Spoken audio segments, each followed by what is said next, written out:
everybody. It's the Outlaw Window Cleaner podcast. What? No, I'm just That kidding. died like 4 years ago. Yeah, I didn't die, Tim. You know it. we didn't die. You know what happened, Tim. It died. It died. Still under the rug somewhere. Yeah. We had to put it in timeout. But I hope everybody's enjoying their Wednesday evening. We are here this evening with Gabriel Gutierrez. Did I say that properly? That's good, man. That works. Okay, I just wanted to make sure because sometimes I don't speak good. You know what I mean? Sometimes I'm not a good speaker. So how is everyone doing tonight? That's what I want to know. I'm happy to be back. Really? I missed you, Mark. here. I missed you, Mark. I don't know if anybody else missed you, but I missed you. Probably not, but that's okay. I'm happy to be back and moving forward. Yep. Yeah. Seth and I just sat there with glazed eyes last week. It would have been. It was just. It was a great podcast. I listened. It was a good podcast. It was a really good show, I thought. It really was. Kevin's very educated when it comes to safety. Excuse me, with a pole. I think that's beneficial to anyone who listens to it. Yeah. And if you think that electricity is this frightening thing always to me because you can't see it. You know what I'm saying? Right. Like you see a truck coming, you can jump out of the way. You're never going to see electricity getting you. Yeah. Hey, I'll never not look for lines ever again. I promise you. After last week. Yeah. So Gabe, I'm curious, and maybe some of the people that are watching this may not know, but who are you? Where you're from? And how long you been doing this? Yeah, so I'm from Tucson, Arizona, born and raised there. Okay. So I'm a desert rat. I'm used to the heat and working in the heat. Yeah. I've been cleaning windows for 25 years.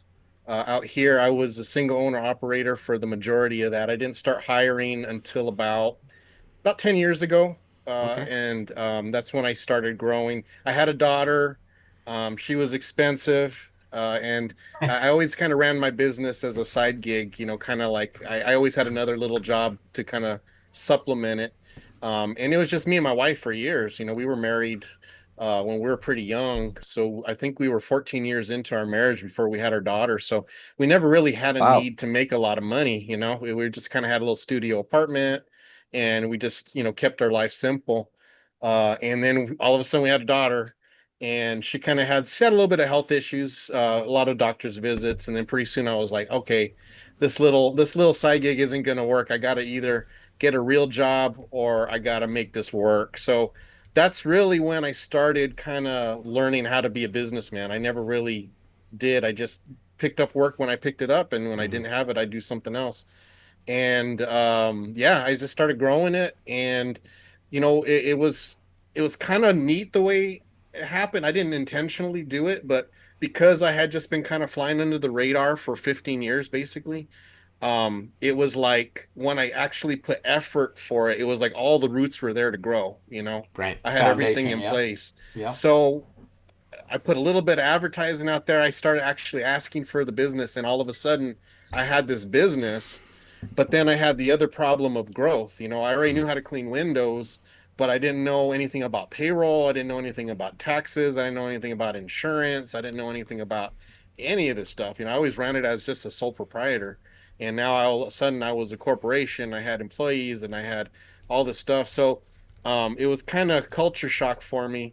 And that's actually how I got into the IWCA, because I was just looking. I was like, well, who do I get help? Who teaches this stuff, And I found the IWCA, joined it, and took courses, went to the conventions, kind of made connections, through networking, and I got in touch with the right people who kind of helped me to figure out how to navigate that. Getting in touch with it's so important in this industry. As easy as it is, the entry level to get into this is very low, but the way to make it bigger and profitable is tough to figure out. Super. That was the thing that was shocking to me. Was I was like doubling what I was making, right? And even someone's tripling. Mm-hmm. But what I was actually taking home was less, and that's because all these other expenses that I had. I'm like, what's going on? I couldn't figure it out. I've always said collecting a paycheck, cleaning windows to collect a paycheck is one thing, and it's great. Collecting a paycheck after making a payroll and overhead it's a whole nother animal. And I've always be the first to say I can really clean windows.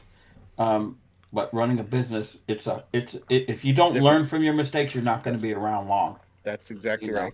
Yeah. And if you just keep knocking your head against the wall over and over again, that's why people struggle, right? And they're working like 6 days a week, 7 days a week, and they don't got anything to show for it. Well, so, but you know what? You get pulled both ways. We've talked about this before. For me, when I went from myself to an employee, now I'm going to hand over accounts that I've had for, let's just say, 10 years. Yeah. And or have been in my family for longer, right? And then handing them out to someone that you're paying is a whole nother animal, because you have to be comfortable with that. Yes. Especially if you're residential, putting an employee in someone's home. Oh yeah, that's a hard nut. I know Mark. I know Mark doesn't have to deal with that very often, but I know Tim and I deal with the residential side of this business daily, and that is a constant struggle for me. You know what I mean? Like and I know that is for Tim too. I mean, that's always weighing on your mind. You know what I mean? So worrying about someone else's home.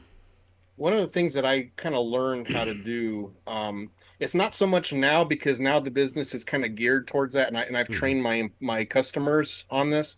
But in the beginning, when people were used to, because my name is in my company's name, right? Gabe Spotless Window Cleaning. So if Gabe's not showing up, they don't want to hire I hired Gabe Spotless Window Cleaner. Yeah. So what I discovered was even if I don't do the work, as long as I'm on site, they're comfortable. Right. And as long as I can walk around and kind of sign off and make sure, double check, even if I don't even do it for reals, but just kind of to make it puts the customer at ease, Although I like cleaning windows, so if I'm there, I'm going to do some.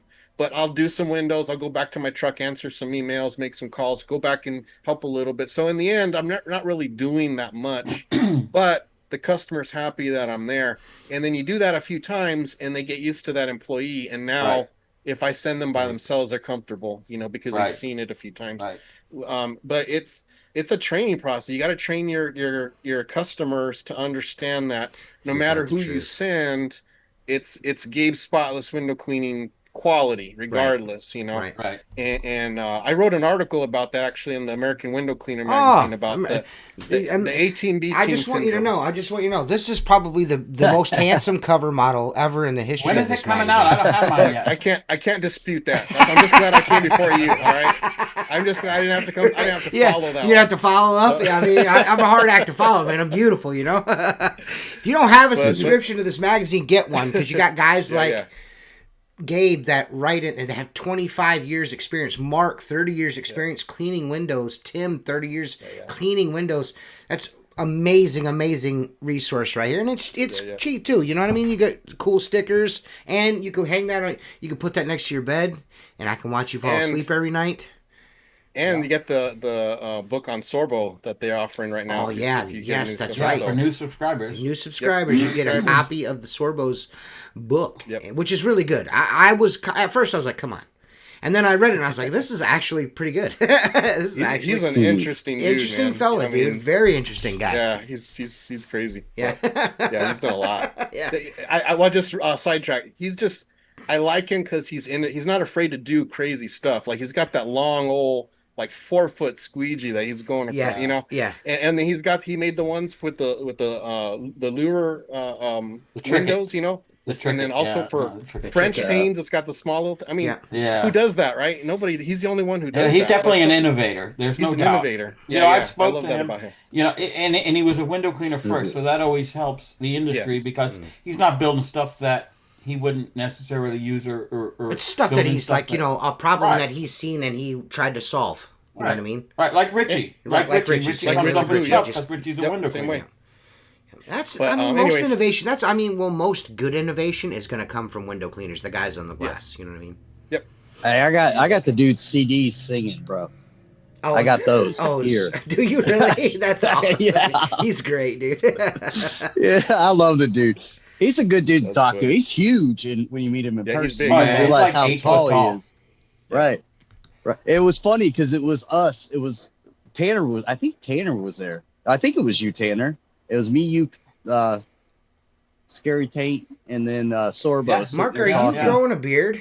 And I'm just not shaven. I don't know if I I got call that. it You a got beard. you got a super dark like swoosh right here. It's I thought maybe you got might have some grease on your face. Like you're growing a beard and everything, It's man. on both sides. So Is I you like wash a little bit. like your lumberjack? Your lumberjack No, era. We're going to do the Mark's lumberjack face. Yeah, right. Mark was trying to convince them to do carbon fiber poles for trad, and they said there's no money in it. Money. Okay. There's no money in Meanwhile, it's taken. Garlac is probably on. If Garlac is publicly traded, they're scrounging. Nobody's buying that anymore. No, that's a horrible pole.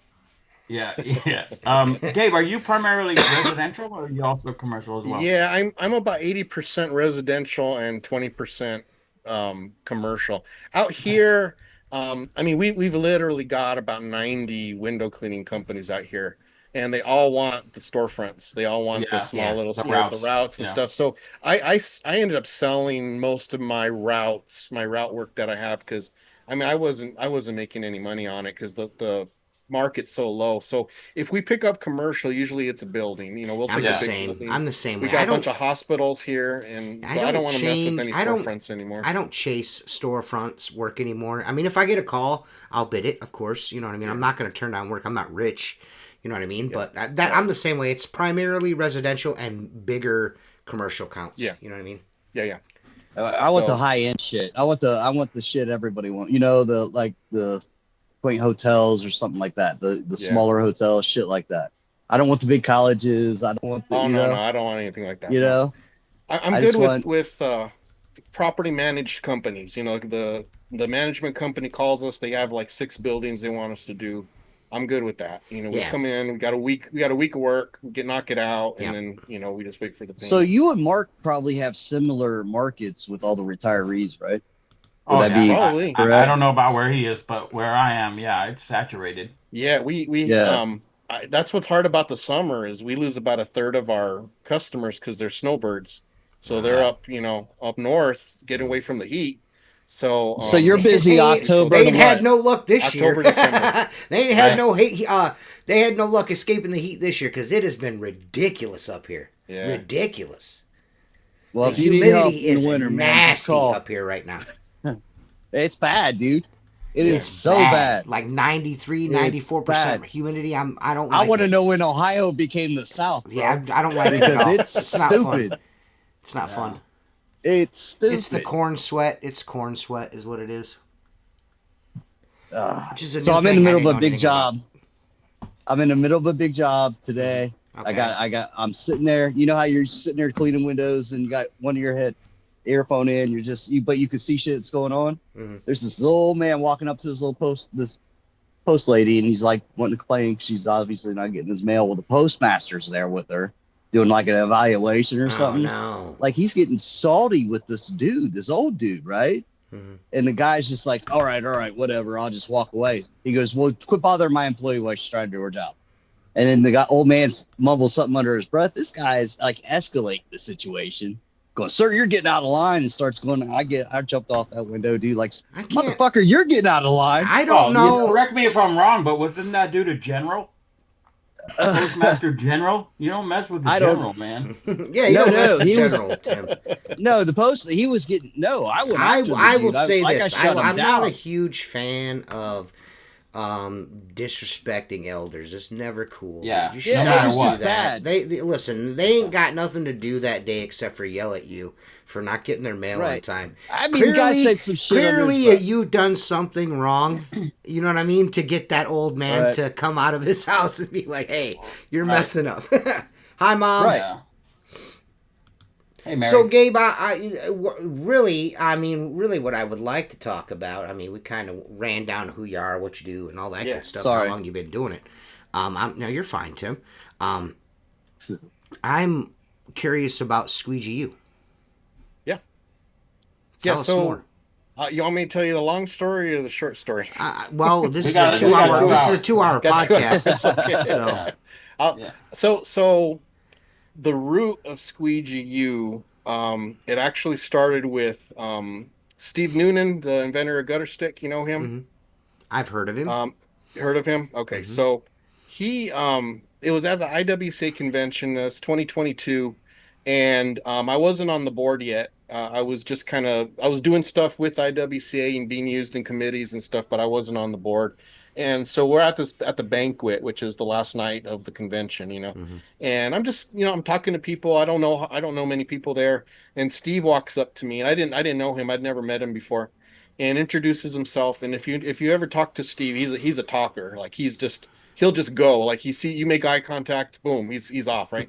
And but really nice guy, warm. Him and his wife were there. They were just really welcoming and talking. He says, "Wait a second, I know you. You're the guy on Instagram, right? You do like instructional videos sometimes." And I say, "Yeah, yeah, that's me." And so he goes on and he says, "Yeah, I was watching your videos, and I thought this guy he reminds me of like a college football coach." And he reminds me of like your quarterback coach, and you're telling the guy this is how you do it, and don't forget about this little thing. And he goes, yeah, so he goes, this is my idea. He goes, this is what I do. I'm an idea guy. I give ideas out. He goes, I'm going to give this to you. You can take it or leave it. I don't want any credit. It's yours if you have it, if you want it. And he tells me, he goes, you should have a school where you teach people like you're a coach, like an instructional school.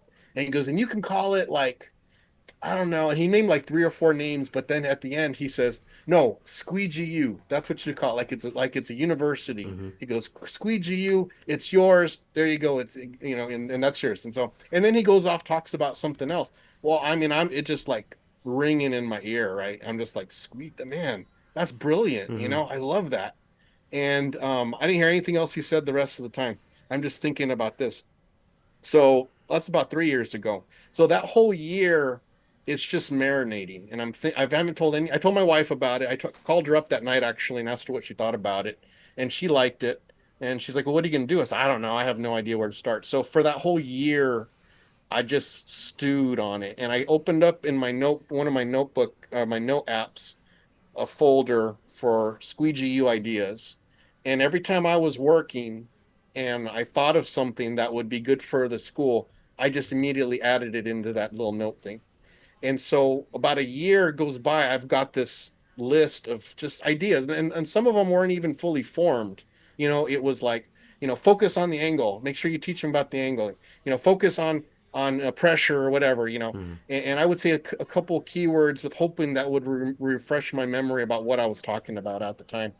And so then 2023 comes, and that's when I started kind of like, okay, if I'm going to do this, I got to start making plans. So that's when I started reaching out to people Mm-hmm. and talking about, well, how would this happen? And one of the persons I reached out to was Mike Draper, because he's got expert safety services, and he's got all these training videos for safety, and he's just got it set up really nice, and it's just individual small videos, which is what I was kind of envisioning it being. So he was kind enough just to talk with me about it. He says it sounds like a great idea. I think, and he, because if you base it kind of on my business model, I think you'll do well, which is videos. People pay a subscription to view the videos. So I started working in that direction of trying to organize a curriculum in my mind, and also just write down what I could on notes. So that took literally another year. So now we get to 2024, and now I've actually I've talked to people, I've written down, I have curriculum written down in order, broken up into sections. I've got ideas of how I want to teach it. And I was hoping to have it started in 2024, but it was just really hard. It was a tough year financially with the business. Mm-hmm. So I was working in the field a lot. My mom's health went down really bad in 2024. In fact, we thought we were going to lose her. Oh. But she was able to pull through. Good. My daughter, all of a sudden her teeth just like disintegrated. And she needed 10 root canals. I mean, we're still doing dental work from that, but it was like everything was against getting the school started in 2024, even though I had the information there and kind of alive. Mm-hmm. I didn't have the time, the energy, or the money to do anything. Yeah. So 2024 like goes. Like I actually tried filming. I think it was in September of 2024. I rented a little room and we try. I was trying to do it on the cheap. I hired a friend of mine who is a film student. I used my social media manager. We filmed some videos. We filmed about almost enough for one module of training classes, and we watched it, and it just didn't work, man. It just didn't work. It just wasn't. The lighting was wrong. You couldn't see what I was doing. It just I couldn't charge people to watch these videos, right? Right. So I was just like, well, whatever. I'm just going to keep going. I'll just do what I can when I can, was my attitude. So at the IWC convention this year, um, I did start it. So I officially started the business this year, January 2nd. I opened a bank account, got became an LLC. I'm like, I'm gonna go forward and hope there's land when I step. I didn't know how it was gonna happen, but I just wanted to get everything in place. I picked up an in-person training, so that gave me some money. A friend of mine, Luis Martinez, hired us to train his couple of his guys, which was really awesome. And I just picked up little jobs like that just to get a little bit of income to get Squeegee off the ground to pay for that type of stuff. Jeremiah Hickey, who he's in the IWC as well, he helped me out a lot too. And anyways, so that was kind of it. And I was just like, basically, I'm gonna do what I can with the training, in-person training, and then when I get enough money to film, and I'll film the first module, see what I can sell there, and then I'll go on. So at the IWC convention in February, I talked with Michael Draper again because he was the first one I talked to. And he asked me, "How's Squeegee going?" And I said, "Well, it's going, it's there, but we got some work to do." So he came to Tucson. He just so happened to have a training in Phoenix and in Tucson the next week. And he says, "Let's meet for dinner." So he met for dinner, and he says, "What's holding you back from doing this?" I said, "Capital." I said, "I don't have capital. I don't have capital, and I don't have time to make the capital to do this. So I'm just doing it a little bit at a time." And so we worked it out. He goes, "Look, I've got expert safety services. I've been dying to have a window cleaning training program in place." He goes, "If you're willing to let me use it for a couple years, I'll pay for your filming. Do you just get your curriculum going? We'll get you videos going, and that's where we're at." So I flew down there a few months ago. We did filming. He's out of Illinois, just south of Chicago, and we did at his facility. So we filmed enough for two modules. We just completed the first module. Second ones should be ready hopefully by the end of the week.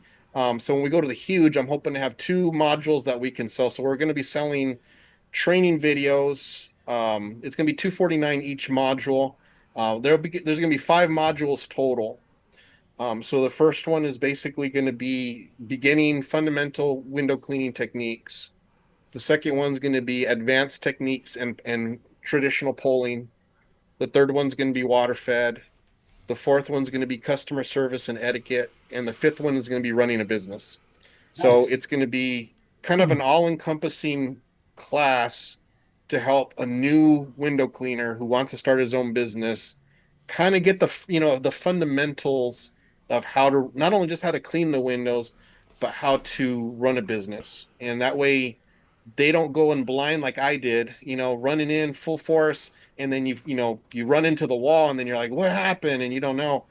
Try to give them as much information as they can in the beginning to hopefully avoid some of the problems. Obviously, they're not going to avoid all of them because some of them you just have to learn the hard way. Right. But at least get enough of a foundation. You got a good base.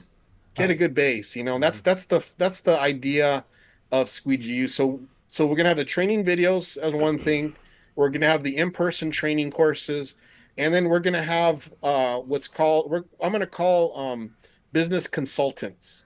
So I was calling it business coaching, but business coaching right now you think of as like this long-term, year-long. You're kind The of part of coaching an has got a bad organization. name because there's a lot of people that call themselves coach, Yeah, and they're just. exactly. I And think, yeah. and some people really like the coach, and I think there's some really excellent coaches out there that I would even recommend some people who need that type of training and need some that type of structure. But Mhm. like a lot of my friends, they join these coaching courses, and then they're like, okay, I'm 3 months in. I think I've learned everything I can get out of this, and now I'm stuck paying a monthly payment for another Right. 9 months. And I never wanted anybody to feel that way with us. So I called it coaching at the beginning, but we're going to change it to consulting. Mm-hmm. And with the idea being, hey, if you want to hire me for a month, you can either have one call, one call for 150 or two calls in a month for 250. You can do it for those two calls. You get all the information, then we're done.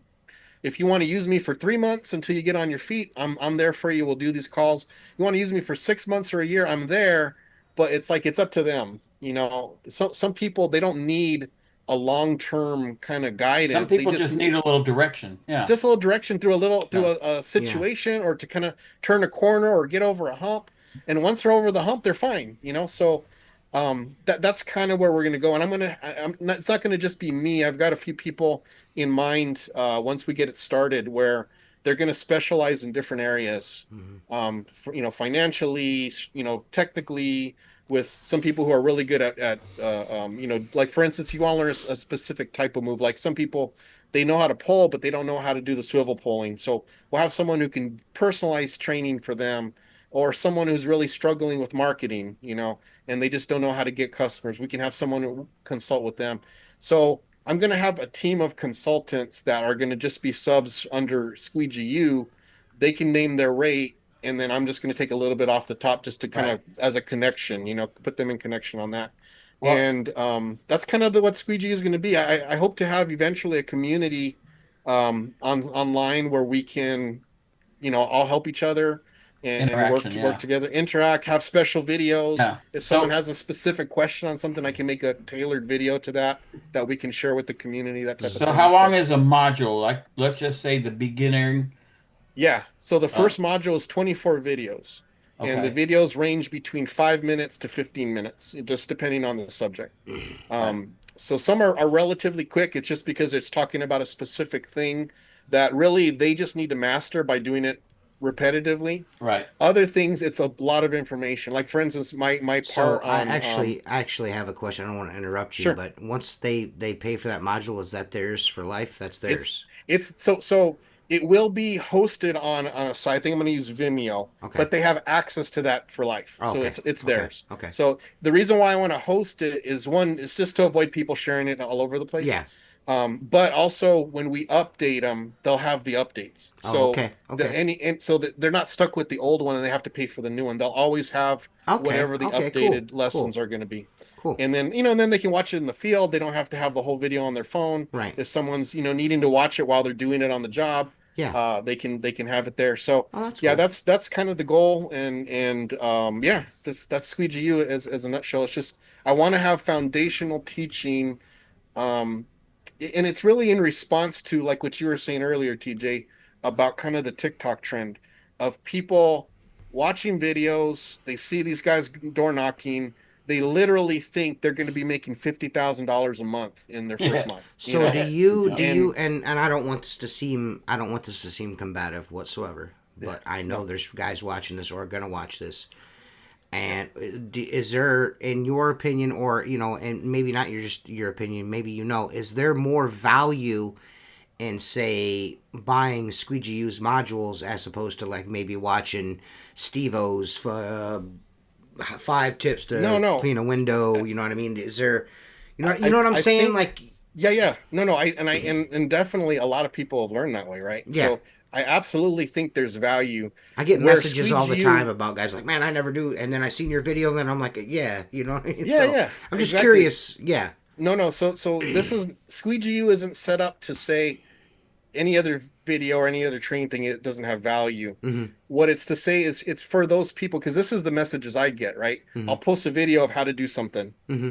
And then they'll say, hey, I tried doing that and I couldn't. Right. Okay. What am I doing wrong? Okay. So you're getting super detailed into. Okay. Really detailed. Okay. So literally, I have one video on what I call the 20-degree rule, which is when you pivot, is making sure you have a 20-degree angle from the frame you're leaving to where you're going, and that's really great for new window cleaners because they haven't learned how to control where the water goes on that squeegee. Right. So if you can maintain a 20-degree angle and cut across, it's going to be a nice smooth fan, as opposed to if you're going to a 45-degree and you've got a twist to make it work. Now you're going to leave lines, or you're going to leave So I will take a whole video and just talk about the 20-degree and exercises you can do to learn how to do that. So I'm taking those free videos, which absolutely have value, and I'm saying let's take some time and think about the individual parts of what this person's doing, and we're going to put them all together. So now you know how they're making it look so easy, not just because I think the one fault and I'm guilty of this too.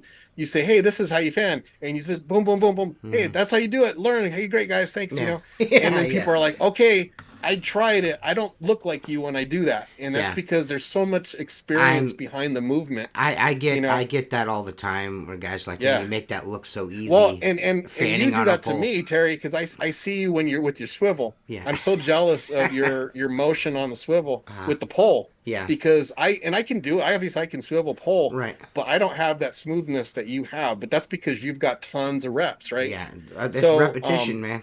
And I always say practice makes perfect. And then I get a 100%. Private message from a guy like, dude, I've been trying this for a month. And I was like, what are you doing? And I'm like, dude, I wish I could tell you what I'm doing. I'm just doing it. I don't know. I don't know what it is that I'm doing. He's got an old shoulder injury. Yeah. What you need to do is blow your shoulder out. Then it'll work perfect. Yeah. It'll work perfect. But that's it, right? Yeah. We've done it so long. Yeah. We just do it naturally. So to teach someone who doesn't have that experience, it's almost like we're telling them, well, just do it this way.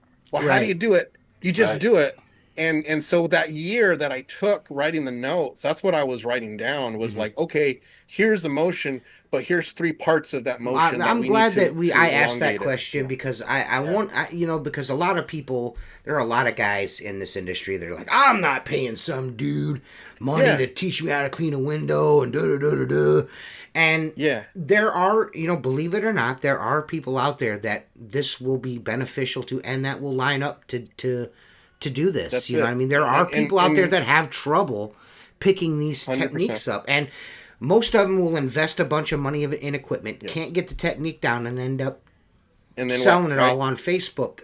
Instead of, maybe the first module of Gabe's Squeegee U will help them. Yes. You know what I mean? You never know. You never know. My highest viewed TikTok is a neighbor of mine, right? So he was looking for work. So he said, are you hiring?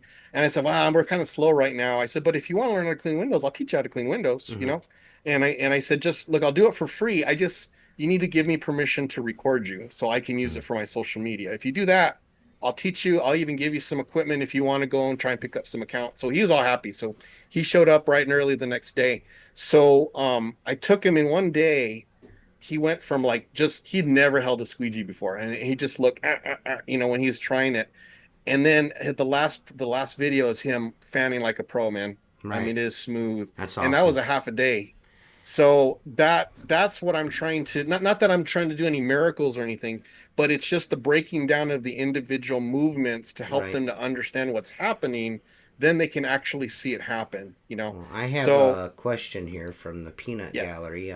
Damien Schreckengast asked, what's the difference between yours and then that of Jeff Likes? Yeah, so Jeff Likes has, it's called Streak Free Academy. Okay. And me and Jeff are friends.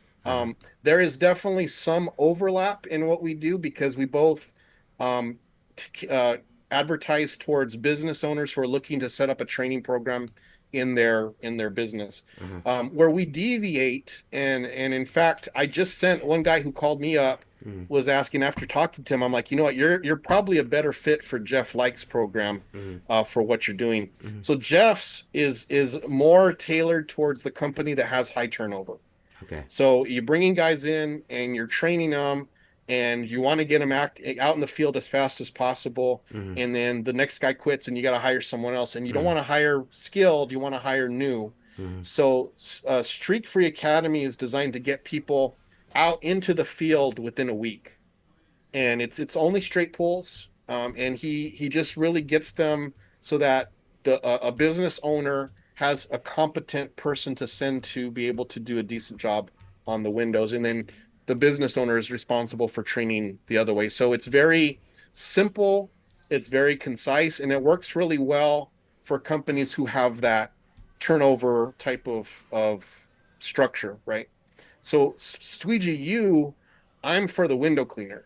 So I'm for someone who is wanting to be a window cleaner. This is what they want to make their career. A business owner. Yeah. Or someone who is running a business and they have a guy who's got a lot of potential and they want to make him a lead, right? And so they want to invest some time into this person to build up his skills, build up his knowledge of how a business runs, build up his etiquette, understanding of customer service and all that.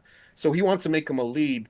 That's more my client, someone who I'm going to tell you wanting to invest time. That is an invaluable lesson that is taught, and I was taught by the guy that sold me the company that I own today. Yeah. The customer service side of this business, being able to speak to someone 100%. Properly, and handle like difficult situations with care, de-escalate situations is paramount. And I am a hothead, and if I had not had him with me to guide me in all that stuff, I don't know where I'd be right now, because John could sell ice to Eskimos, or I mean, the dude he's such a people person. I've never met anyone that never liked the guy. He's just a great guy, easy to talk to, very easy to talk to, and has an answer for just about anything. A genuine answer, not like blowing smoke up their rear. You know what I mean? He's that is an invaluable lesson with customer service. So if you're, I mean, that's great, man. That you're kind of under all one umbrella. That's cool. That's pretty neat. Yeah, and I think one of the appreciated part that is the customer service and etiquette part. I have an etiquette course that I've used at the IWCA, and we teach a course on that. So that's directly from Squeegee, from that module that we're gonna film soon. But just about how when you walk into a home, I think sometimes the tendency is to think of this as your job site, and you can never let yourself get there. It is always, this is their sanctuary, right? We're guests in their home. We're going into rooms that they may never even let their family go into, right? Rooms that are locked. We're going into rooms where their children are sleeping at night. Right. And so we're going into very personal areas. So how we conduct ourselves should always reflect our understanding of that. Right. And when we walk around and we're listening to music and it's loud and we're not paying attention, or we're stomping all over things, or we're jumping on the couch, or yanking on their blinds, all of that stuff the customer is hearing, and there's cringing, and they may not even say anything to us. Right. But it's that etiquette which I think is underrated. And when you get a window cleaner who understands that, man, you get a loyal customer. That's the experience, like one of my, right? It's one of my pet peeves. Yeah. I tend to always make sure I love to listen to audiobooks while I'm cleaning, or a podcast. Yes. And I'm always listening to something, but it's only in one ear. I only have one. So I got these. Yeah, I only do one. When I go into someone's home, I always carry a trad pole with me everywhere I go. I always make sure that when I go into a bedroom or something like that, I set my pole in the doorway so they know where I'm at. Yes, exactly. You know what I mean? So I even if I don't, because 9 times out of 10 I don't need the pole, I just carry it with me just as a marker to let them know, like, he is in there. Yeah. You know what I mean? I mean, just like little things like that, because I don't like people being in my house at all. I mean, my wife made Mark and Richie wait on the porch until she swept the floor before she even let them in the house. You know what I mean? So it's just, everyone's different. You know what I mean? Everyone's different, and that is, that's their castle. That's their inner sanctum. You gotta tread lightly. You know what I mean? So, and etiquette is a big deal too, man. Being in someone's home is a big deal. And this is not to trash the younger generation, because I have the get off my lawn gene in me. I really do, and I fight it all the time. I fight it all the time, because I think there's a lot of really good qualities in the younger generation. But because of social media, because of video games, they don't have a lot of those social skills, or can read social cues. So like, they'll do something and the customer is getting annoyed, and they don't get it at all, No. right? They're not catching it. They don't pick up. We've on all it. become our parents. You realize this, right? I mean, you don't think you're going to. You don't think you're going to, but it happens. You don't think it's going to happen. It's inevitable. No. You know what I mean? Our communication skills have dropped in this generation. The Xbox generation, I would call it, because and you know what, Gabe, you know, you can sell anybody anything if you know how to talk to them. Yeah. Okay. You got to know how to talk to people, and unfortunately, some people are backwards when it comes to that. You know, they think, well, that is the smoothest pole I've ever felt going in and out. There's another coach for you. Oh, he was the best coach, man. I think Gabe should have took some notes from old Joseph Henry Hardy. I mean, that guy, he was class act, that guy there. We're not grumpy old Jason. We're not grumpy old men. That's not true. That's not true. We're not grumpy old men. We're getting ready to be old grumpy old men. Yeah. We're on the verge of grumpy old men. I'm feeling it more every day, man. You know, I'm going to back this up a second because I've said it on social media. You come banging on my door trying to sell me something, and I'm not hiring you no matter how good you are because you came banging on my door. Yeah. You know what I'm saying? I detest that. And I really don't like I've not done door knocking before, and I know that there's people who I respect who do it and they say it's really awesome. I personally feel the messaging nowadays. I mean, I've literally had people tell me the only way to grow a business is door knocking. I'm like, why am I here then? Yeah, I ask them. I see those comments all the time, and I'm just like, man, how did I get where I'm at right now? I'll tell you this. There's a new cable company in my area called Spectrum Cable. They're going around. These dudes, a lady down the road here had to call the cops on this dude because he would not take no for an answer. My daughter was here by herself. She's like, listen, dude, if I have to tell you again, I'm just going to let these dogs out. Because the dogs are, my 3 Labradors are freaking out. They're like, they want to eat this guy. She's like, if you come back again, I'm just going to let the dogs out. I'm just going to let them out. Yep. He was there twice. It's like, dude, we said no, we meant no. And I told a lady come earlier I think it might have been Monday, she come, and I was just like, listen, just put me on the do not ask list. The only way I'm switching my cable service is if the cable company that I've been using since they came out with cable boxes goes out of business. That's it. Right. I've seen nothing but complaints. It's just like Spectrum dude, shit. Well, this is my issue is not so much their service or anything, it's their approach. If I say no, I mean no. Do you know what that means? No, I'm not interested. Yeah. It's not like you're going to talk me into it, guy. I really want to clean your windows. You know what I mean? Listen, I live in a. You see my house? It's a ranch, right? Mm-hmm. I have to have T-Mobile in Benny's room so he can have internet, and I have to turn my internet off here and go off my 5G to be on the podcast. That's how bad my internet is. And you're horrible. You're a Spectrum. I've heard. Yeah. Well, out here, everything's buried in the ground.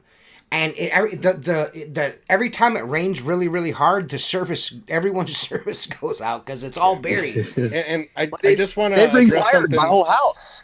I just want to address something in the comments real quick because go ahead. John Camarero he made a good point because he says I don't think that's true about the younger generation and I don't want to generalize. He doesn't feel like squeegees are needed either. Yeah. So, but he does have a good point. I have had really great employees that are 20, 21, 22. Yeah. I'm not saying that they don't exist. I'm just saying have a good point. Yeah, I just feel like sometimes, especially when they're starting a business, it's just a life experience thing, you know. And not only it's not even that so much, Gabe. I honestly believe that it's also an upbringing thing. You know what I mean? Like a lot of parents nowadays just they'll shove an iPad in a kid's face and just be like, "There, learn how to navigate life."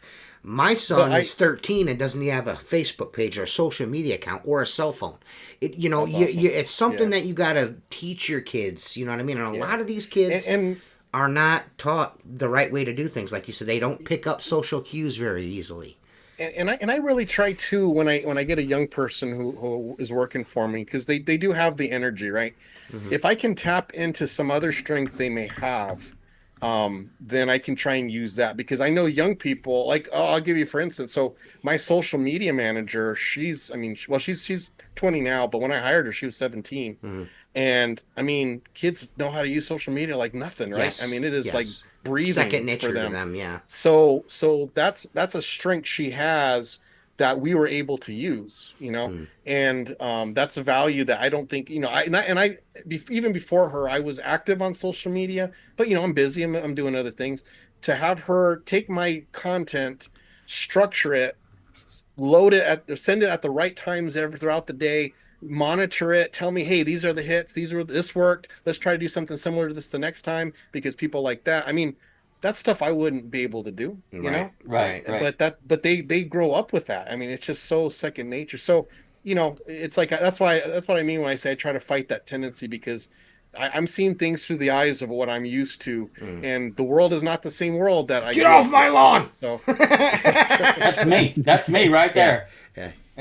You know how many times I come home and there's, like, I guess putting stuff in the mailbox is against the law, so they take like marbles in a Ziploc bag with a business card to trim my trees, you know? And I'm like, they just throw it in the driveway. They just throw it in the driveway, yeah. They throw it in the driveway or put it behind the flag on the mailbox, and I'm like, you know, leave me alone. Just it's personal. But anyways, getting back to the door to door, just the main thing that I don't fault anybody for using that as a method for if it works for you, it works for you. If it works, do it. Yeah. However, the way that people promote it online, the people who are getting the likes and the views are doing just like what you were saying, Terry. You know, banging, not taking no for an answer, being disrespectful, hitting on women when they're at the door, yelling at guys who are telling them, "Hey, I want you to get off of my property," you know. But they're getting likes because the young people think that's acceptable to do. This Gabe is blowing my mind with the Terry. Yeah, he's blowing my mind with the Terry. I feel like I'm back at school. Hey, Gabe is the perfect teacher, man. He's got me back at school. He's calling me Terry. You know what I mean? Right. Nobody calls me Terry except for teachers like Gabe. You know what I mean? He's a great teacher, man.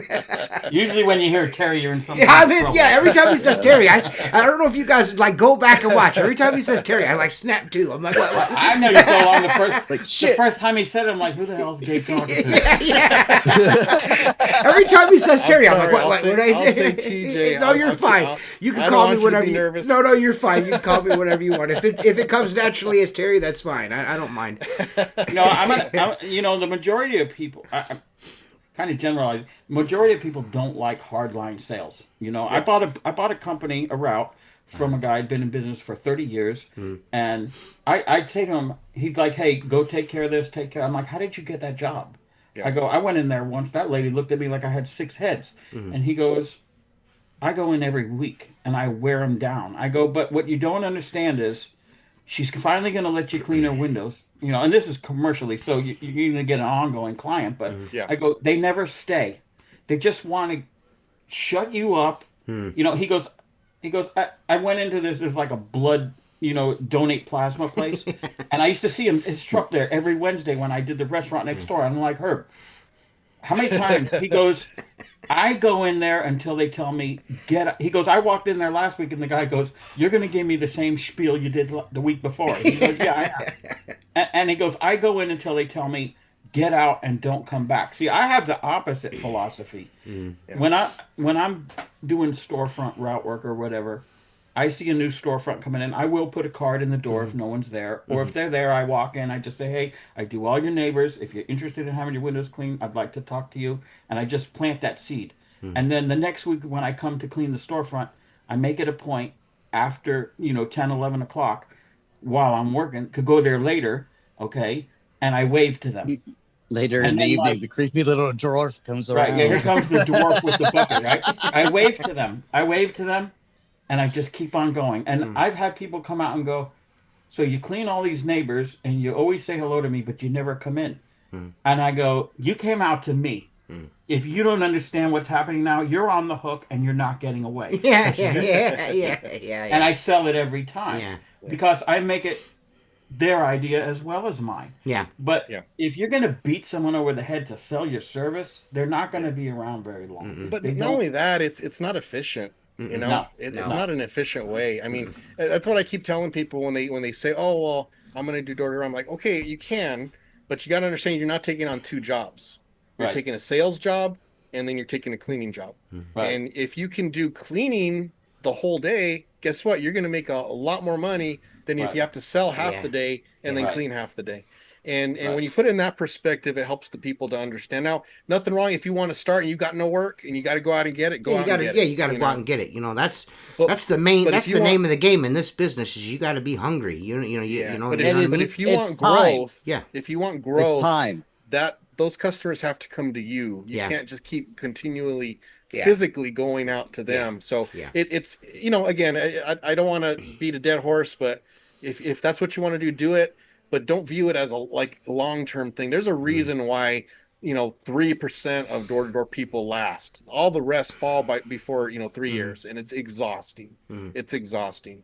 So If you're just still doing door to door, I mean, you've got issues because I mean, or some people you, love it, man. Some you're, people or you're new, love Yeah, or the you're game of it. new. you know what? For me You personally, know, there's people that can take rejection over and over and over. I Okay. Now, can't. again, I speak commercially, but if I go out into a mall where I'm already working and I pick up one account, I can usually pick up another one or two the same day. But if I get, yeah, no, thank you, two times in a row, I'm done for the day. I'm not even going because my positive outlook has gone away, and I'm going to give yeah. out a vibe that I'm just here to see if I can sell you Yeah. something. You know? And that's the problem with saying it's the only way to do it, because not everybody's built for that. And Right. No, and you got these no. young people, like you said, Mark, you're going out and you get all these no's and they're just downtrodden, and they're beat down, and they got no reason to be, because everybody Yeah. struggles to get work when you Yeah. start. Listen, So like let's use TJ as example because it even in my business it's kind of the same way. But with his houses, like you could all the marketing in the world, all the door to door sales, they're not going to take these houses away. You know what I mean? TJ's got to like be out of the business for a while. But all these big neighborhoods, all these big houses are all word of mouth. They're not just going to pick some random person out of the book. You know what I mean? I've got houses that I do to this day that the guy that sold the house gave him my card. You know what I mean? And I Right. inherit the house. Right.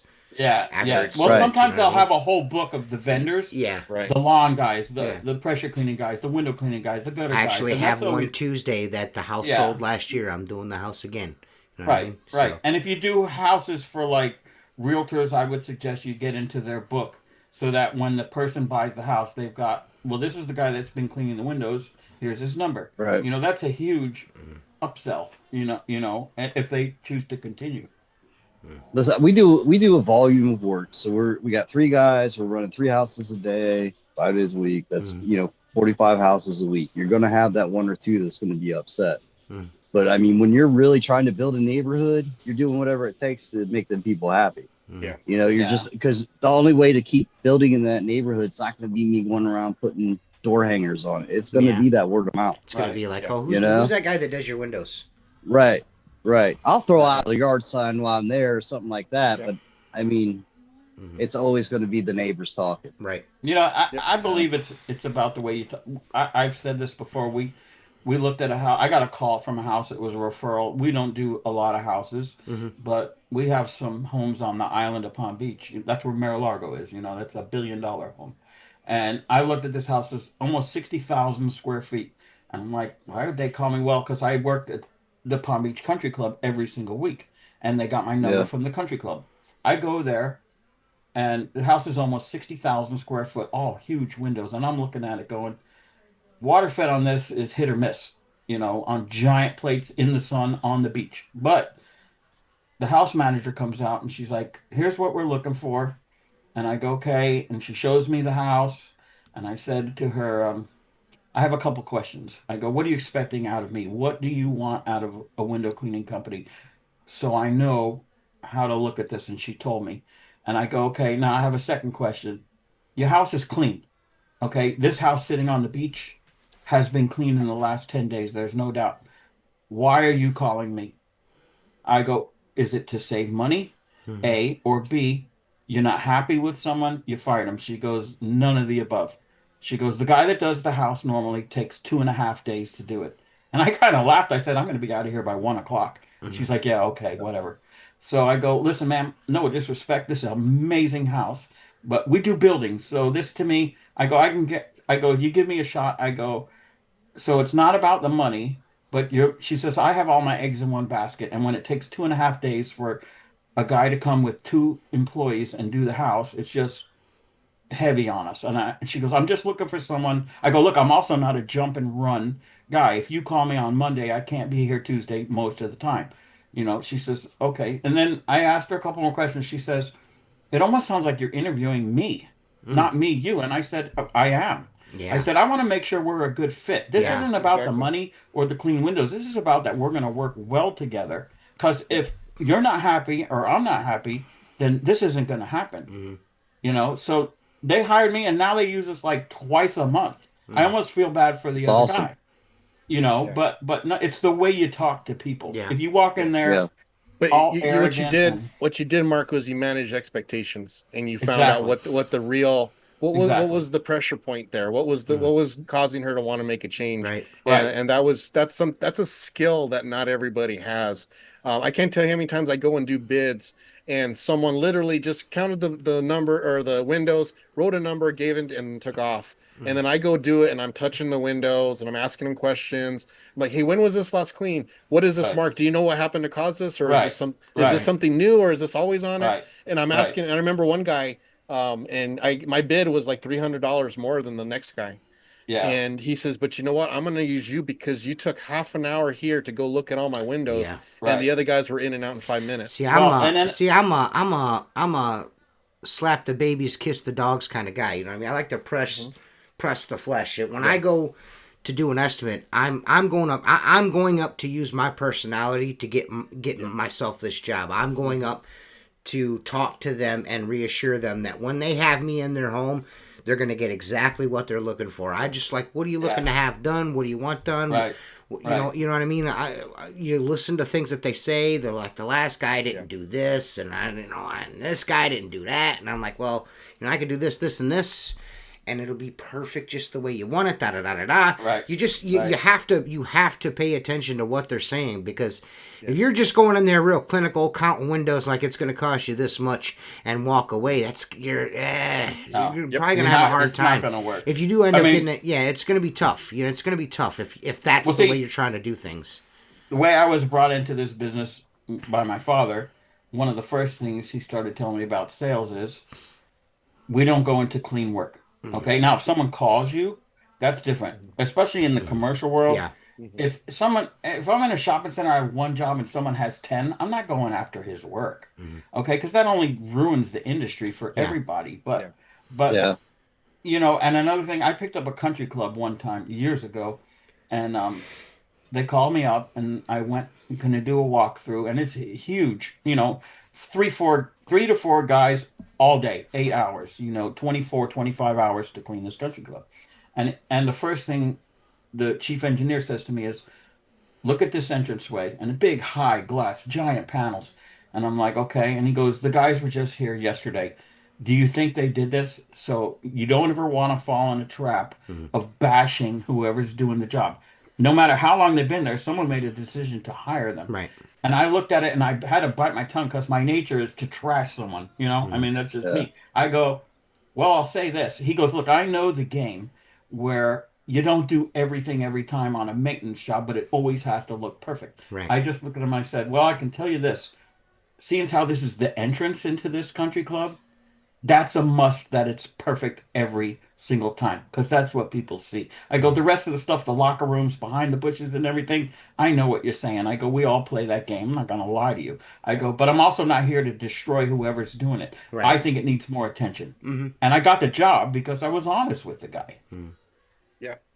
Yep. And I think also conversely, Mark, the thing I listen to as well is when I'm doing a bid, if they're complaining about not only their previous window cleaner, but the landscaper and the guy who came to do the masonry and the guy who did this, and they're talking about everybody rips them off and they're just looking for someone honest. And I'm like, I'm going to be the next guy that they're talking down, because they're obviously really hard to please. Oh yeah. And all of a sudden my estimate goes up, because I know that's going to be callbacks. There's going to be all this other stuff that's nonsense, And so yeah, it's yeah, you gotta know who you're working for, and there's definitely something to be said for like what TJ said, which is to get to know them and talk to them, let them know you know. And I think that's also just kind of a side point why social media I think is so valuable.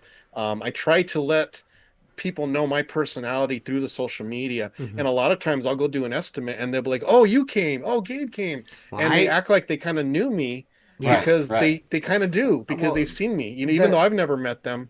But that's what why social media can be a good tool, because you're already starting that process of them getting comfortable to you. I have a kind of like a proof to that, what I just said about going up and meeting somebody and kind of using my personality and my, you know, my etiquette, my, you know, to get myself the job. Like I went to bid this job about I want to say that the very end of July.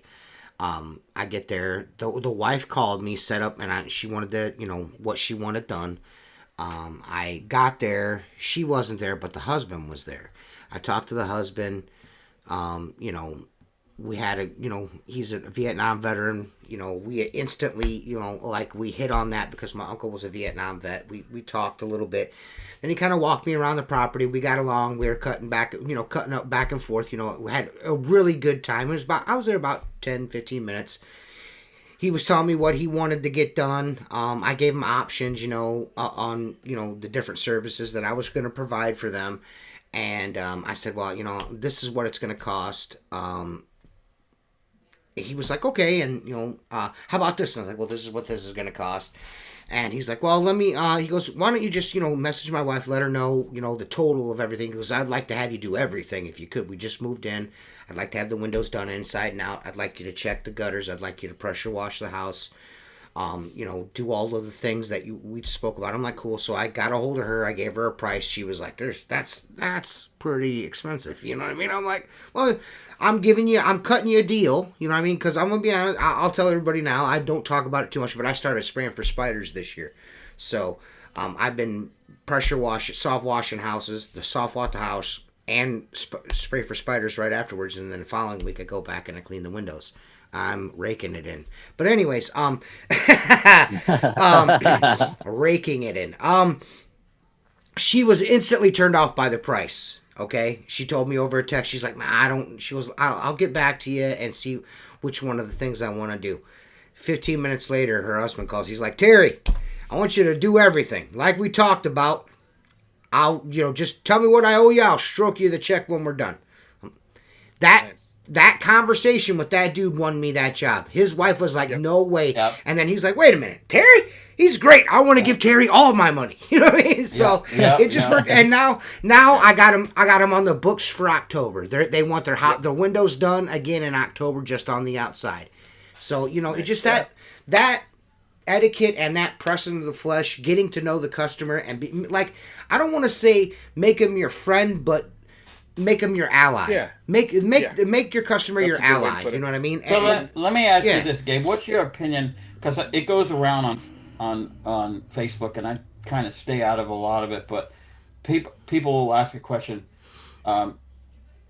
pricing a house, especially residential, over the phone or off Google Earth. To me, that doesn't make any sense, because if you're going to price something, I know, Tim, though, you do a lot of cookie cutter stuff. But let me finish.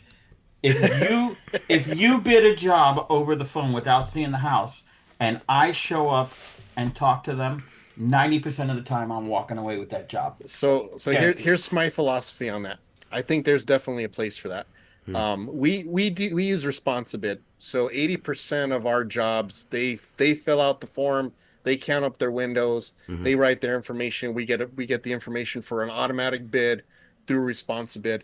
If they're not comfortable doing that, if it's a small house, so we're talking less than 20 windows, we sometimes can go to Google Earth, count it up. Yeah. If it's small enough where, you know what, if it takes us a half an hour longer to clean, it's not that big of a deal. Right. Yeah. Then we'll use that. It's not our first go-to, but we'll use that.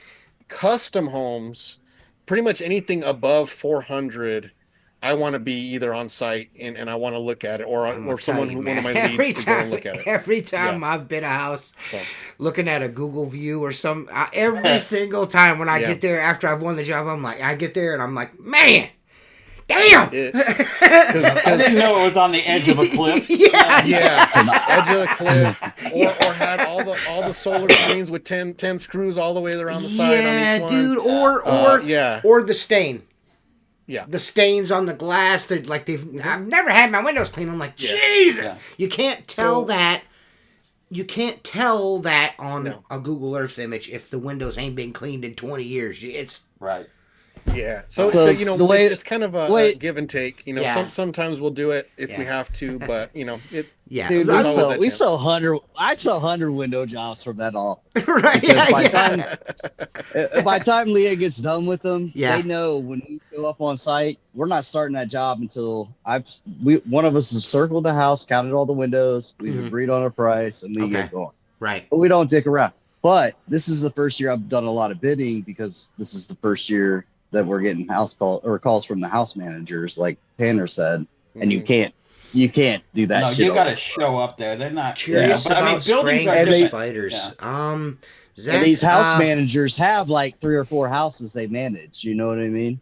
I got super lucky. Yeah, I got super lucky, Zach, on my spider spraying thing. I found a spray rig on Craigslist for $500. I had two diaphragm pumps. It came with 2 diaphragm pumps. Each one of those pumps is $1,000. Each one of them were $1,000 a piece. It's got a gigantic Titan motorized power hose reel on it. A beautiful Honda engine for $500. And like I said, I'm raking it in with that thing. It's in Ohio, you have to take a class, you have to pay a license fee every year. You have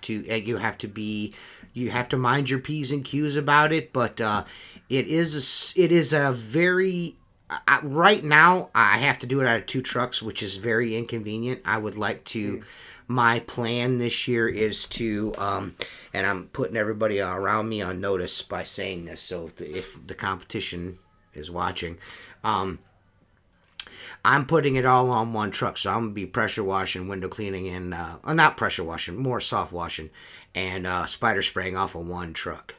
And it's, the spider spraying is, it's very lucrative. Get a mix. It's very lucrative, and it does not take a lot of time to do. And if you are an experienced, seasoned window cleaner, if you're a salty window cleaner, I'm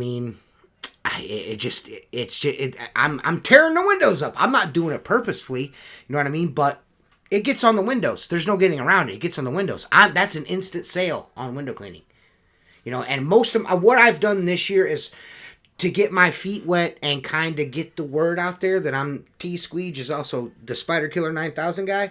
I just been marketing it to that's what I call my spider spray rig, the Spider Killer 9000.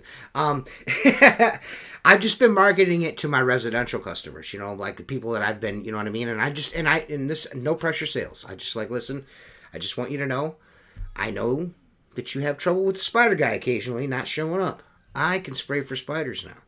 No pressure. I'm not trying to take anybody's work, but I can spray your house for spiders. It's worked wonders. It's really done well for me. So I'm stoked on it, man. It's something to look into. Look into the regulations and stuff like that in your state. Make sure that you follow those guidelines because it can get you some. Like if you want to go and spend, a bunch of money on spider spray equipment and just spray, you can buy the chemicals yourself. Mm-hmm. You can buy the chemicals. Your grandma can buy them. Your uncle can buy them. Your son, your 12-year-old son, can get on the internet and buy chemicals to kill spiders. But as soon as someone hands you money for it, it's a big deal. A whole nother animal. It's a whole nother animal, which is crazy to me. Anyone, a consumer, can buy professional grade pesticides and spray them on their home. They could do whatever they want with them. It doesn't matter. But as soon as you start taking money for it, the government want their money. I got that. You got to pay. Well, there's a lot of regulations. My brother-in-law worked for one of the national companies, and he was telling me, if you as much as park the truck in front of the house, pull your spray hose out, and don't lock the truck in the toolbox where someone could come steal shit out of the toolbox, because they do, because pesticides are super expensive, you're done. You know what I mean, I'm saying? I don't know how. I mean, the stuff that I use, which is like the industry standard, is like $65 for a gallon of it, and I can make like I'm gonna be honest, like 500 gallons probably. Yeah. I can make $5,000 off of that $65. I mean, it's crazy, dude. It's crazy, bro. Well, not everybody has a super sprayer 9000 sprayer. Not the spider. That's the Spider Killer 9000. I'll have you know. But you know, you know, and it's really prevalent in my area because of the lake. You know what I mean? We deal with, you know, it's a problem up here. You know, it's a problem. I could do a house and then 2 weeks later come back and it's like I've never been there. You know what I mean? As far as window cleaning goes, it's like I've never been there. You know what I mean? But the spider spraying, most people whose windows look the best the longest have had their house sprayed for spiders. I'm not doing interior stuff. I have people like, "Will you do my insides?" No, I'm not doing your insides, just the outsides. I'm not. Can you spray the baseboard? Yeah, I'm not doing none of that. I just tell them, like, all I do is the exteriors. I'll be here when I say I'm going to be here, and then we can book the window cleaning appointment right there on the spot, or we can do it right now over the phone. You know what I mean? Whatever you want. And it's just been working really well. So, you know, it's an avenue that you might want to look into. You know what I mean? You never know. You know what I mean? But it can get out of hand very quickly. I can see how. I know a guy in my area that's like did what I did. He's like, you know what? I'm just going to start spraying for spiders. Now he doesn't clean windows anymore. I have all his window cleaning customers now. Wow. He quit cleaning windows. He's like, I just don't have the time. He's like, he goes, I got 4 trucks running spiders. He goes, I don't clean windows anymore. So, yeah. So I mean, but I'm not really looking to do that. I just, you know, I just want. My thing is I would like, you know, eventually I am going to bring somebody on, but I wanted to increase ticket price with my existing customers. Yep. So I felt like if they eliminate the pressure washing guy and the spider spraying guy, and then TJ just does it, Terry does it all for them, you know, I'm doing myself a favor there. I'm got to say, I already have that relationship with these people now, and they can trust me because you know, they're like, you know, Terry always shows up. Then I'll always show up for the spiders. I'll always spray, show up to get the mold off the siding. You know what I mean? They know me in that way. So it was a no-brainer for me, and it was $500. I mean, I just got lucky. It's not going to work that way for everybody. I just got super lucky. You know what I mean? My cousin Mike was on the internet.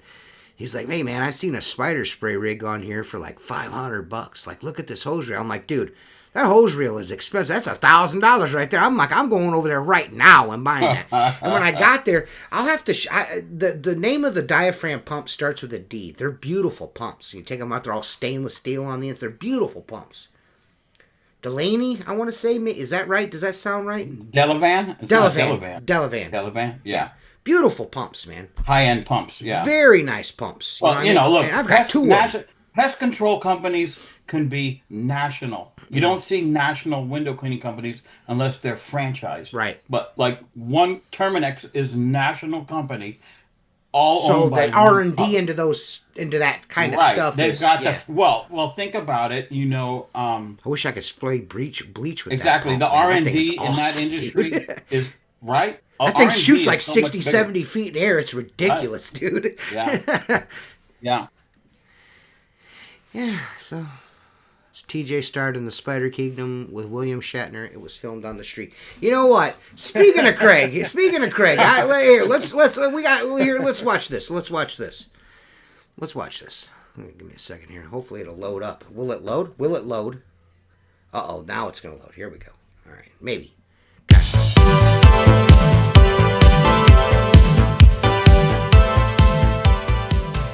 There's lots.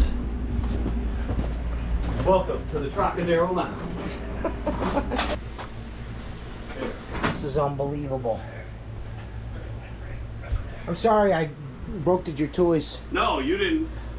It just dropped down and I don't want to put it back up right now. And don't show too much. I'm not. Yeah, but I know what a preview is, Craig. This isn't my first rodeo. He's been around the block.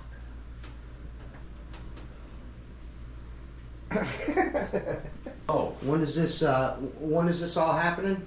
Wait a minute, Grace. No, not Grace. I'm asking Craig. When is the museum happening? When is it happening? Yeah. The Rolling with the Window Cleaner Museum is showing August 20... Helping. First and For- second? I don't know. Okay, hold Is it on. free admission? If you have a ticket, it's free. Oh yeah, I do. So if Grace. somebody wants to, if somebody like last minute is like, I want to get a ticket to the Huge, what do? Do they get a hold of you? Holy cow, yeah, the best thing to do is get a hold of Grace. See? The Huge is August 20th through 22nd. And all of this stuff will be there. All this stuff and more that's not even up yet. There's Dude, stuff. the giant picture behind there is rad. Our sign over there. Is that the official thing? That is the official. I'm not going to show any more because the way you've got that done up is super dope. Super window cleaning. That's super dope. Is that like the backdrop? That's our backdrop. 10 foot by 10. These are 10-foot stretches.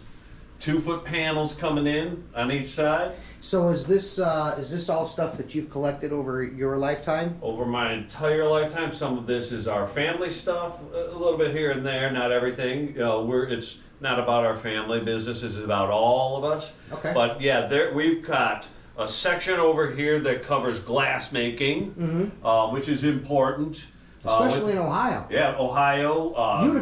Utica, one of the big ones. I mean, you can see behind me, this is arrow squeegee. There is a zero arrow pole. And that's an arrow squeegee. This is an arrow squeegee, but yeah. You saved me today with a hose. Yeah. You saved me today.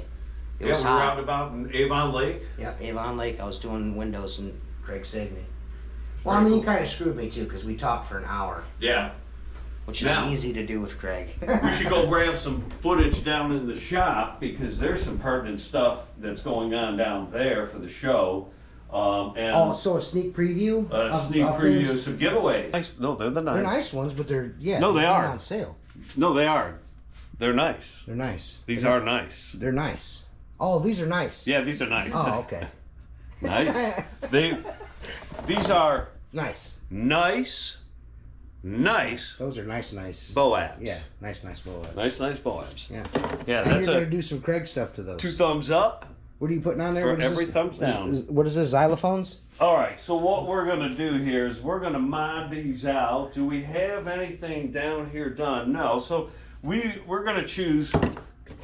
Oh, it's biothane. My bad. Yeah, we got some biothane material. So what they come with is the nylon webbing. We all know that just wears our pants. It sucks. It gets wet and dirty, and it's got that. And that's a low rider down here. Dude, that was perfect. But we're going to cut that all off so that You're going to make these. it eventually, now we're going to have to cut this out. We're going to pop these out. And then, now, these are different. These are for the front loop. But we're going to match up, and I don't know.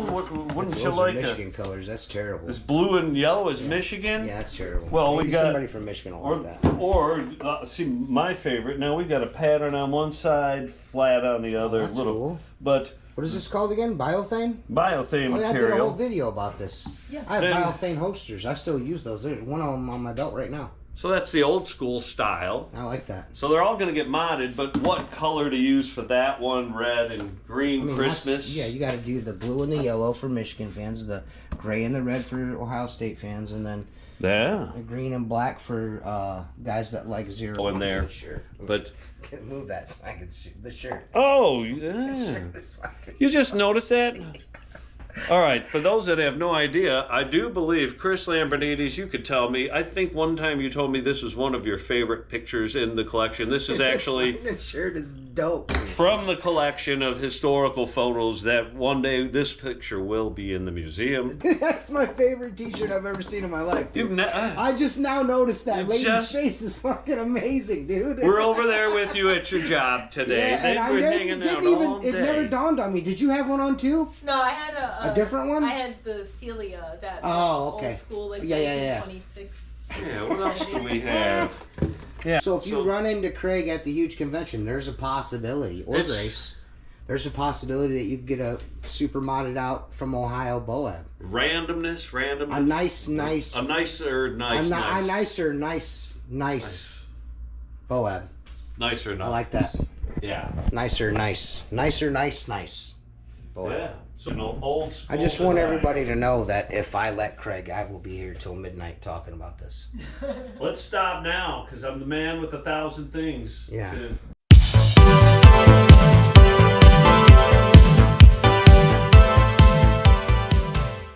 Man, I was out and about with Craig and Grace, sponsored by WindowCleaner.com. How awesome is that? Awesome. I got to go into the inner sanctum, the Temple of Doom.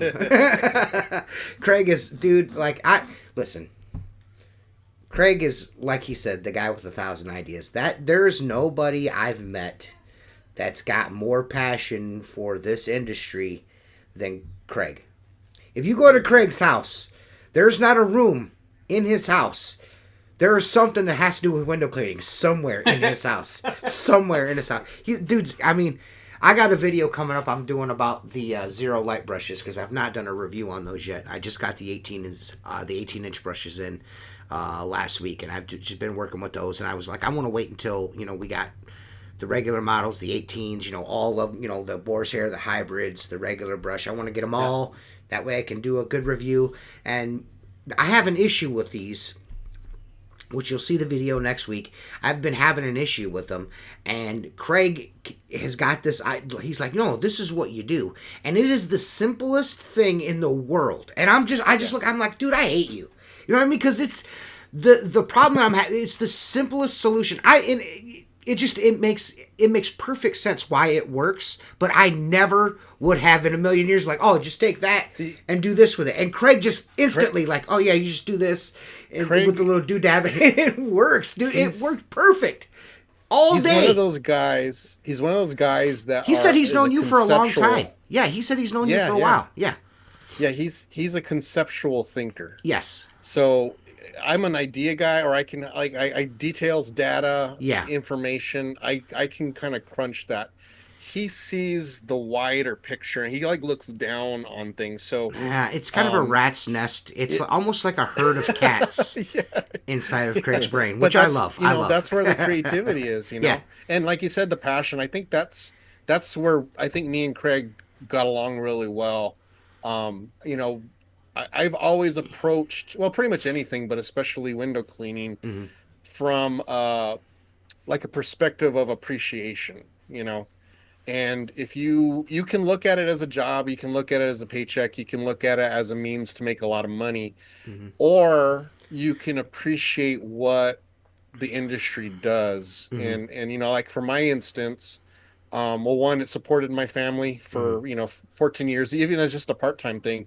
And then I had a daughter, my expenses went up, window cleaning was there for me. If I was in a 9-to-5 job with in a place where I had to get 60 cents raises every 6 months, I would have struggled, but with window cleaning, made some adjustments, worked a little harder, and I was able to provide for my family. Craig said he met you in Tucson, Arizona at Chipotle with Travis Kingdom Hall. If you're going to get Mexican... So Travis... Yeah, Travis. If you're get Mexican in Tucson, you don't go to Chipotle. I used to have those accounts back then. Right, it was just easy. I had all the Chipotles. Yeah, but no, I feel like the people who are special in the industry, they see the value in it, and I think that extends to the safety aspect, that extends to the helping other people aspect, and Squeegee kind of comes out of that. Comes out of how can I provide for my family and make some money off of this, but do it in a way that actually helps people, that actually is a positive thing, not just a cash grab. Actually, there's a question here in the comments. I don't know what it means, but I'm going to ask you. Do you see the comment? Yeah. Well, Enneagram. Yeah. I'm a 2 and a strong 3. Okay. I don't know what any of that means, but okay.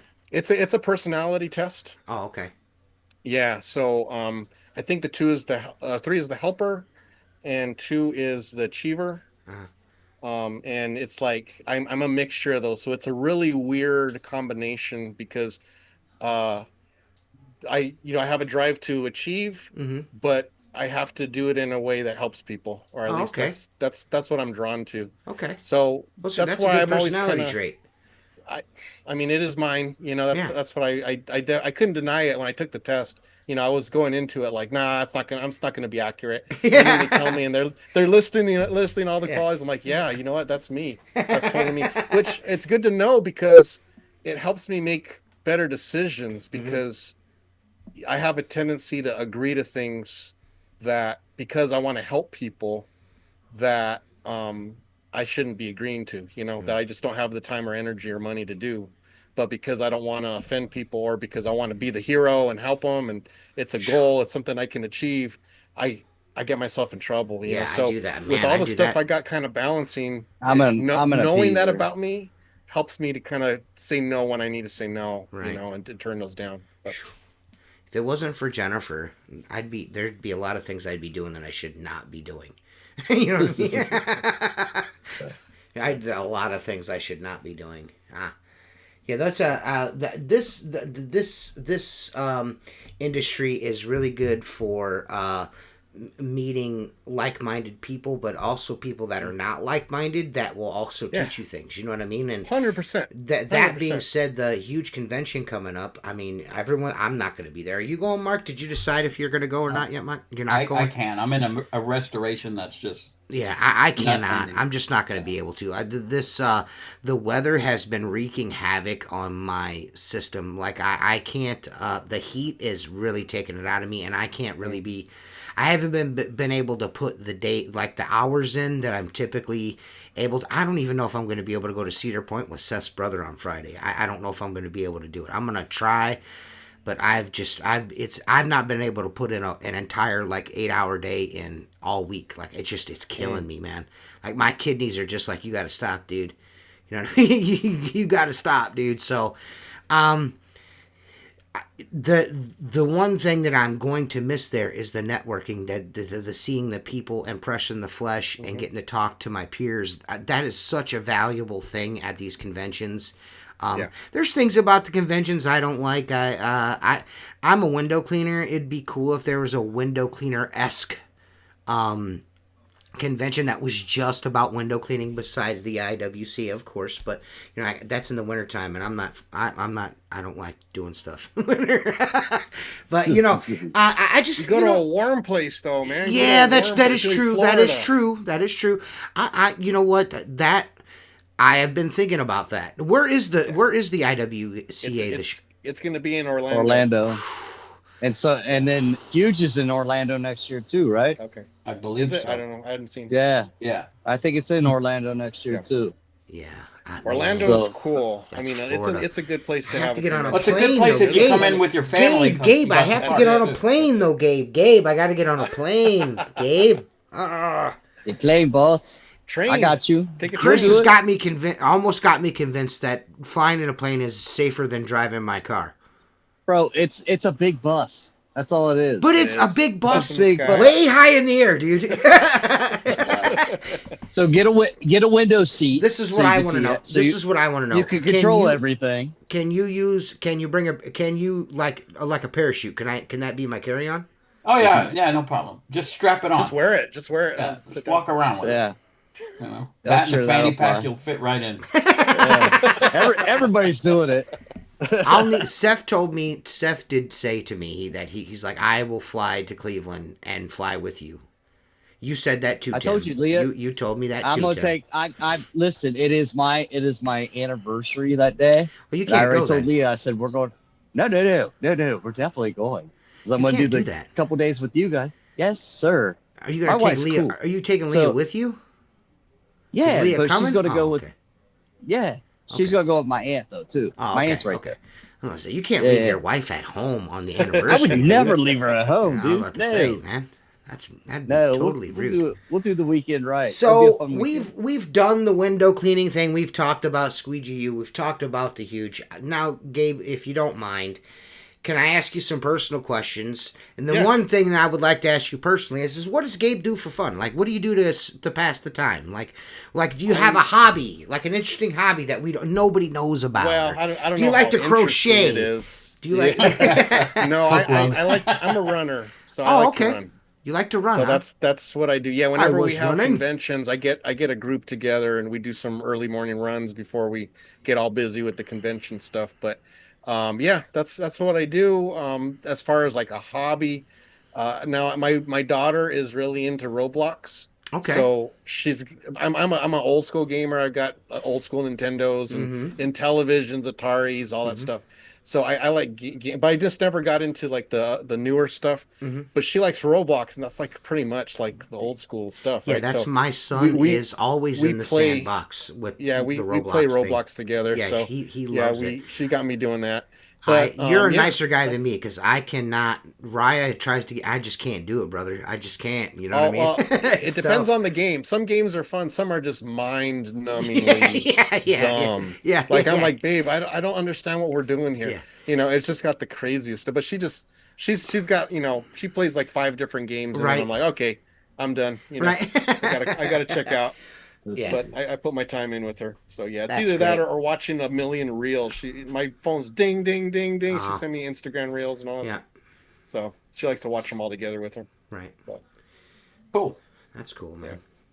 What's your favorite thing? What's your favorite thing to eat? What's Gabe's favorite food? Oh man. Okay. Well, I am an equal opportunity eater. So number 1 is tacos. Okay. My mom makes the best tacos in the whole world. That's what I grew up on. There's a few Southern Arizona. She used old Mexican food. Wait, does she use old El Paso? Come on, dude. Hey, this isn't white people taco night. Listen, Gringo taco. If you want to get kicked out of our house, please ask to pass the old El Paso. No, don't. No, we make our own salsa, but nothing wrong with that. But no, not if you're gonna go to my mom's house. But the tacos, I like sushi. I like good pizza. I like a lot of stuff that's bad for me. You know, sushi, fried man. chicken. I don't understand the sushi thing. I don't. Dude, I love sushi. But you got to get good sushi. Yeah, I gotta get good keep sushi. Being told like my buddy Jason likes sushi, and he's like, you just gotta get the good. You gotta go to the right place. You'll like it. You just gotta try it. And I just you know. Yeah. I'm weird, like you know. So the gas station sushi, not doing it. Gas station sushi is not good. You shouldn't buy gas station sushi. It's everywhere in the gas station. Dude, you eat gas station sushi, and you're gonna get worms. You're gonna look like a dude, next time you sit down to go to the bathroom. No, it's like getting gas station tuna, man. Gas station tuna, no, dude. No, man, I can't, dude. I can't. Bad. So, Gabe, like, where would one go to find out more information on Squeegee U? Well, you can go to the website. So, right there or here. They can't see it. Can you tell us? Yeah, it's www.squeegeu.com. Okay. So pretty easy. Okay. And so right now we're literally working on getting the videos loaded up for sale. So by the time the huge comes, so that would be Wednesday, we should have it all ready to go and people be able to purchase. But you know, I'm always a phone call away or a DM. I mean, I literally am on everything. So you are. You you are everywhere. Yeah. On TikTok, on Instagram, I'm on Reddit, I'm on Discord, Facebook. I really try to spread myself out that way because obviously the people who are going to be interested in Squeegee U and need it aren't going to be the people in the industry, right? They're already set. They've got their business going. They might use the consulting if they need it, but most of my clients are going to be new window cleaners who either are just starting or they've done it for a couple months. They're realizing it's not as easy as the TikTok guy said it was going to be. Right. And they need some help and some guidance. Hey, dude, so, I'm going to be driving customers your way all the time, dude. I'm like, all you got to do is this. It. I can't figure it out. Ask Gabe. He'll help you. Yeah, I appreciate it. But that's part of the wanting to help the industry. And I just feel Gabe, there's real... Would it be okay if I see one of the 48 daily videos on Facebook of someone going across a window 88 times? Yes. Okay, and please make a comment that says Squeegee U.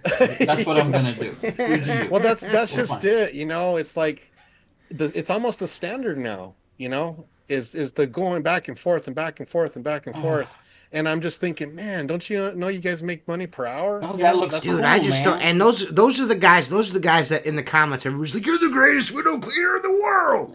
And I'm like, what? Like, it took him 15 minutes to do that, like, you got 20 triangles on the edge of the window here. But that's in one of the modules we talk about. Nice jack-o'-lantern, Charlie Brown. Yeah. But yeah, I literally have a video of me squeegeeing with a 12-inch squeegee, just doing an S method, back and forth, back and forth, back and forth, and then I do it with the 20-inch, and it's like almost half the time. Yeah, it is. Well, I mean, that's just being logical. It's right, but they don't have the logic. I mean, I see people all the time with 14-inch squeegees doing these huge windows. That's like, all I do is I only do 14-inch squeegees because I'm not walking back to the bucket to get my 20-inch. You get what I'm saying? Yeah. By the time I go back to the bucket. Well, you do a lot of residential work too, though, so that doesn't really quantify here. That's not the same thing, Tim. We're talking about a guy walking up to Burger King and there's a 40-foot wide piece of glass. He's using a 12-inch squeegee on it. Or what bothers me is most of them use 18-inch squeegees, and it still takes them 45 passes to clear a window. Well, what are we doing? I always say my saying is don't clean glass. So if you've already run your squeegee over it, you should have about 2 at the most 3 inches of dry. Everything else should be wet, because your goal is to take off as much of that wet water as you can when you're coming across. And it's just about being efficient, right? I mean, I've seen it. I'm like, why buy an 18 when you're taking 2 inches of water off? Buy a 3-inch squeegee, save some money, and spend all day there, dude. It looks cool. I can usually tell when you see the finger like this. That's an interesting right there. Right. I'm a fingertips guy. With that. I'm a fingertips guy. I barely. No. Fingertips guy is me too. Just barely holding. I know what you're talking. I'm talking about the finger, the pencil, like you're writing. Yeah. It's to put pressure on it. They're using it to put pressure. I've actually called a couple people. Had a conversation on the phone with them, asking them about that. What are you getting out of that? What are you doing? You know, just because I'm curious about different grips that people have, and but that's what it is they feel like they're not putting enough pressure, and so they with their finger they want to push down on that. And I'm like, if you rest it on your palm, you're going to have the same effect. I see a guy, get into the window. He doesn't make very many TikToks anymore, but he's a really nice guy, really sweet guy. But I always, when he was doing TikToks, he would like bring his squeegee up to the middle of the window, and then he'd touch the end of his squeegee as he was coming. He would grab with his put pressure. I mean, I get what he's doing, you know what I mean, but I don't know if and I messaged him privately. I'm like, if you just give yourself a little twist in the wrist, and you don't have to do that. And dog ear it, dog ear the end if you really need to get a little pressure. Another pet peeve of mine. I'm sorry, Gabe, but I have to say it. Another pet peeve of mine is that these guys that make the pictures, the videos, the influencers, and they put the squeegee on the glass and they do some kind of quick flick back and forth move that does absolutely nothing. I'm like, come on, dude, really? What is that? Yeah. My motto is like, if you're comfortable, if it's in your pattern and you're moving fast, whatever, you're going to waste a second. It's not a big deal in the grand scheme of things. But what happens is the new guys imitate that. They see that, They see that, and they think that's the norm. That's what they should do. Mm-hmm. When and that's what I always tell people. I was like, I'm not trying to teach. I'm not saying Squeegee teaches the only way to clean glass. What I'm saying is, learn these fundamental techniques, then you're going to naturally evolve into whatever you do. It's going to come to you naturally. But if you have a good foundation with the fundamentals, 100%. you're going to find your pace naturally. Yeah. You know what I mean? It's going to come to you naturally. And the thing, so like we're talking about naturally on TikTok, you can tell the ones that actually make a living at window. Yeah. True. But it goes back to the small squeegees, right? The small channels. Why do they do that? It's because they're comfortable. They have more control over the 14-inch than they do have the 18-inch. Mm-hmm. So they never learn to really master the 18-inch. Whereas if they would just learn some of the fundamental techniques in the beginning, they could do both easy. That's what I tell guys all the time. I always get asked about the 0 degree on a pole. Like, man, how do you learn how to do that? Easy. When I started cleaning windows, I was not the squeegee guy. I was the guy scrubbing the window. You know what I mean? And that's how I taught my daughters to use the 0 degree is you learn that muscle memory getting the window wet. Once you've learned how to get the window wet, the squeegee's super simple, man. And scrubbing the window, in my opinion, is the most important part.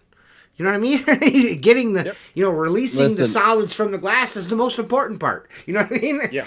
That the squeegee part's just the cool looking part. You know what I mean? Yeah. I use a 14 because that's the standard. It fits most windows. Yeah, I'm the same way. So I'm the same way. See, but I use an 18-inch, and I can make that work in just about anything because that was all I had, right? Right. I had an 18-inch and I had an 8-inch, right? And that's why I started. So you make use with what you have, right? I didn't even know 14-inch was an option. I literally thought they only made squeegees in size 18 and size 8 until I actually went to a janitorial because all my equipment was just given to me by the guys who owned me the business. So that's what I had. And it wasn't until I actually went, I'm like, whoa, look at all this stuff. Yeah. Gabe, just so you know, Gabe, I'm a big fan of taking those wrench holders and cutting squeegee to within a 16th of an inch. I have 197 squeegees behind the seat of my truck. No, so when we roll them sarcasm. out, that's sarcasm.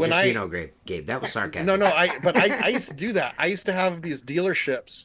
And they had all the same size panes, and I would cut the channel to each side of the building, whenever it changed, and I would just straight across, and just straight pull on all of them. Sometimes it's worth it if it's commercial stuff. Now, obviously, there's something that's over and over. Yeah, you set up a squeegee for. I have a restaurant I do every Tuesday morning. Yeah. I use a specific squeegee on that one because it just works. Right. I understand that, but these guys that roll out. It looks like a giant roll of carpeting. It takes 15 minutes, and there's like 80 channels in there. And they're like, "Look at me," and I'm like, "No."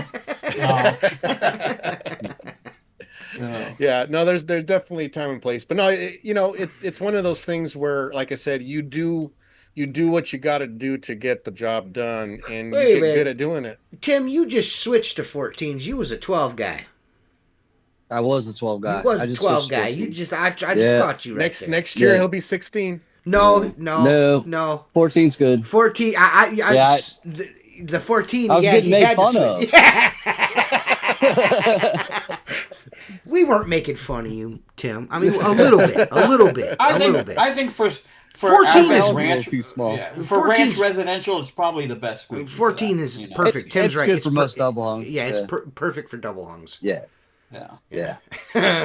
Tim. They pick it on me. We was not. I mean, kind of, but not really. Yeah.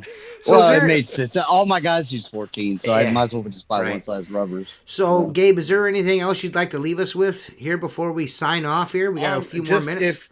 If anybody is going to the Huge and you have not taken a safety class in the last year or so, the IWC has a free safety class. It's a $175 value. You get it for free. Actually, it's even more because it's going to be the OSHA 1910 class that Michael Draper teaches in person.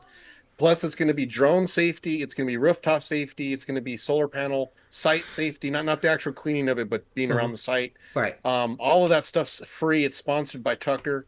I mean, usually people go to the IWC convention and pay hundreds of dollars to get these classes, and they're going to be free to anybody. You don't even have to have a ticket to the Huge.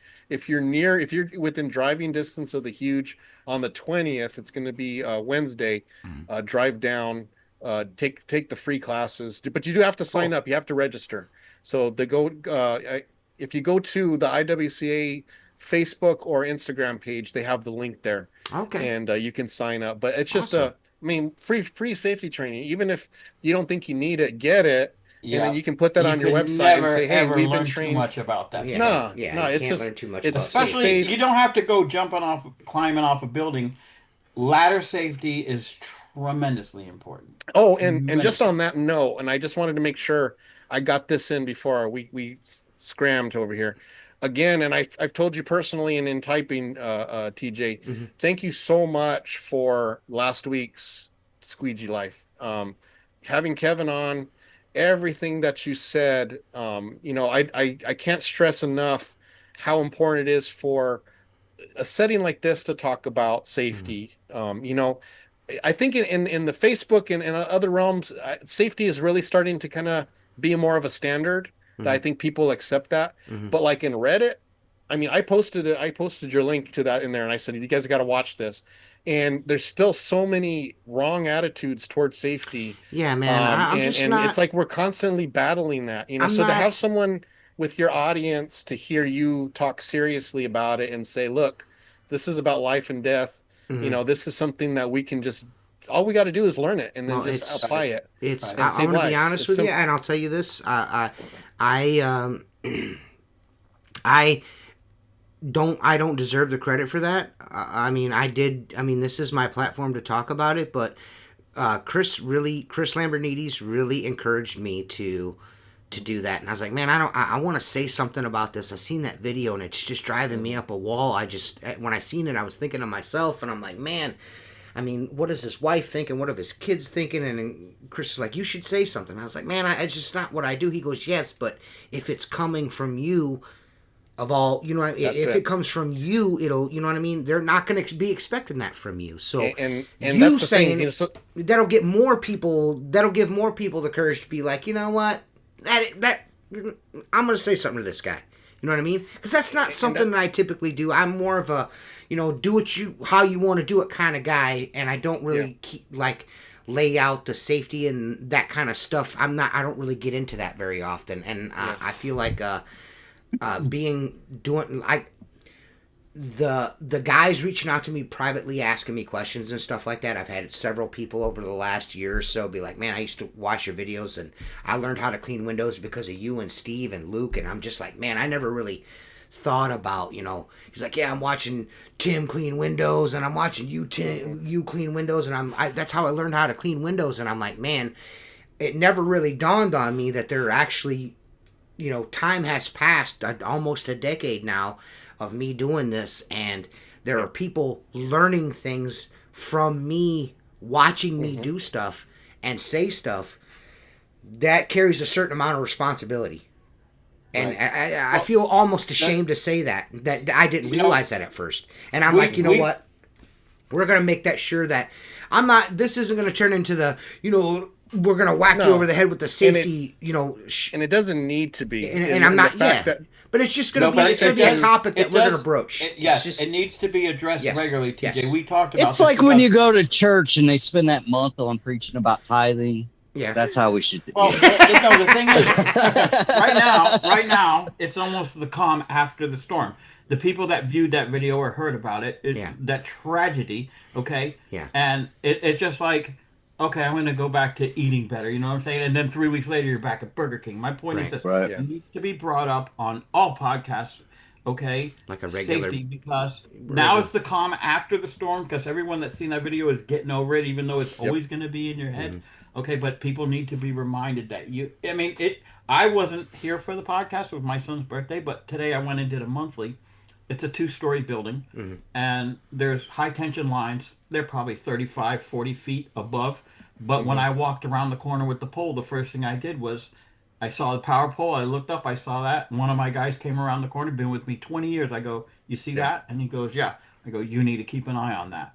I go, we're 30 feet away from those lines, however. This pole will reach it if we wanted it to for some reason. You understand what I'm saying? You need to be aware of your surroundings. Well, I've been like in the midst of shooting this video. I don't know how much water-fed pole work I'm going to be showing in this video, because who wants to see a bunch of water-fed pole work? It's ridiculous. But I have been mindful, and that incident and what we talked about last week, I'm lowering my pole when I'm moving around the side of the building. You know what I mean? I get it. Window to window. You're not going to drop your pole every time. Right.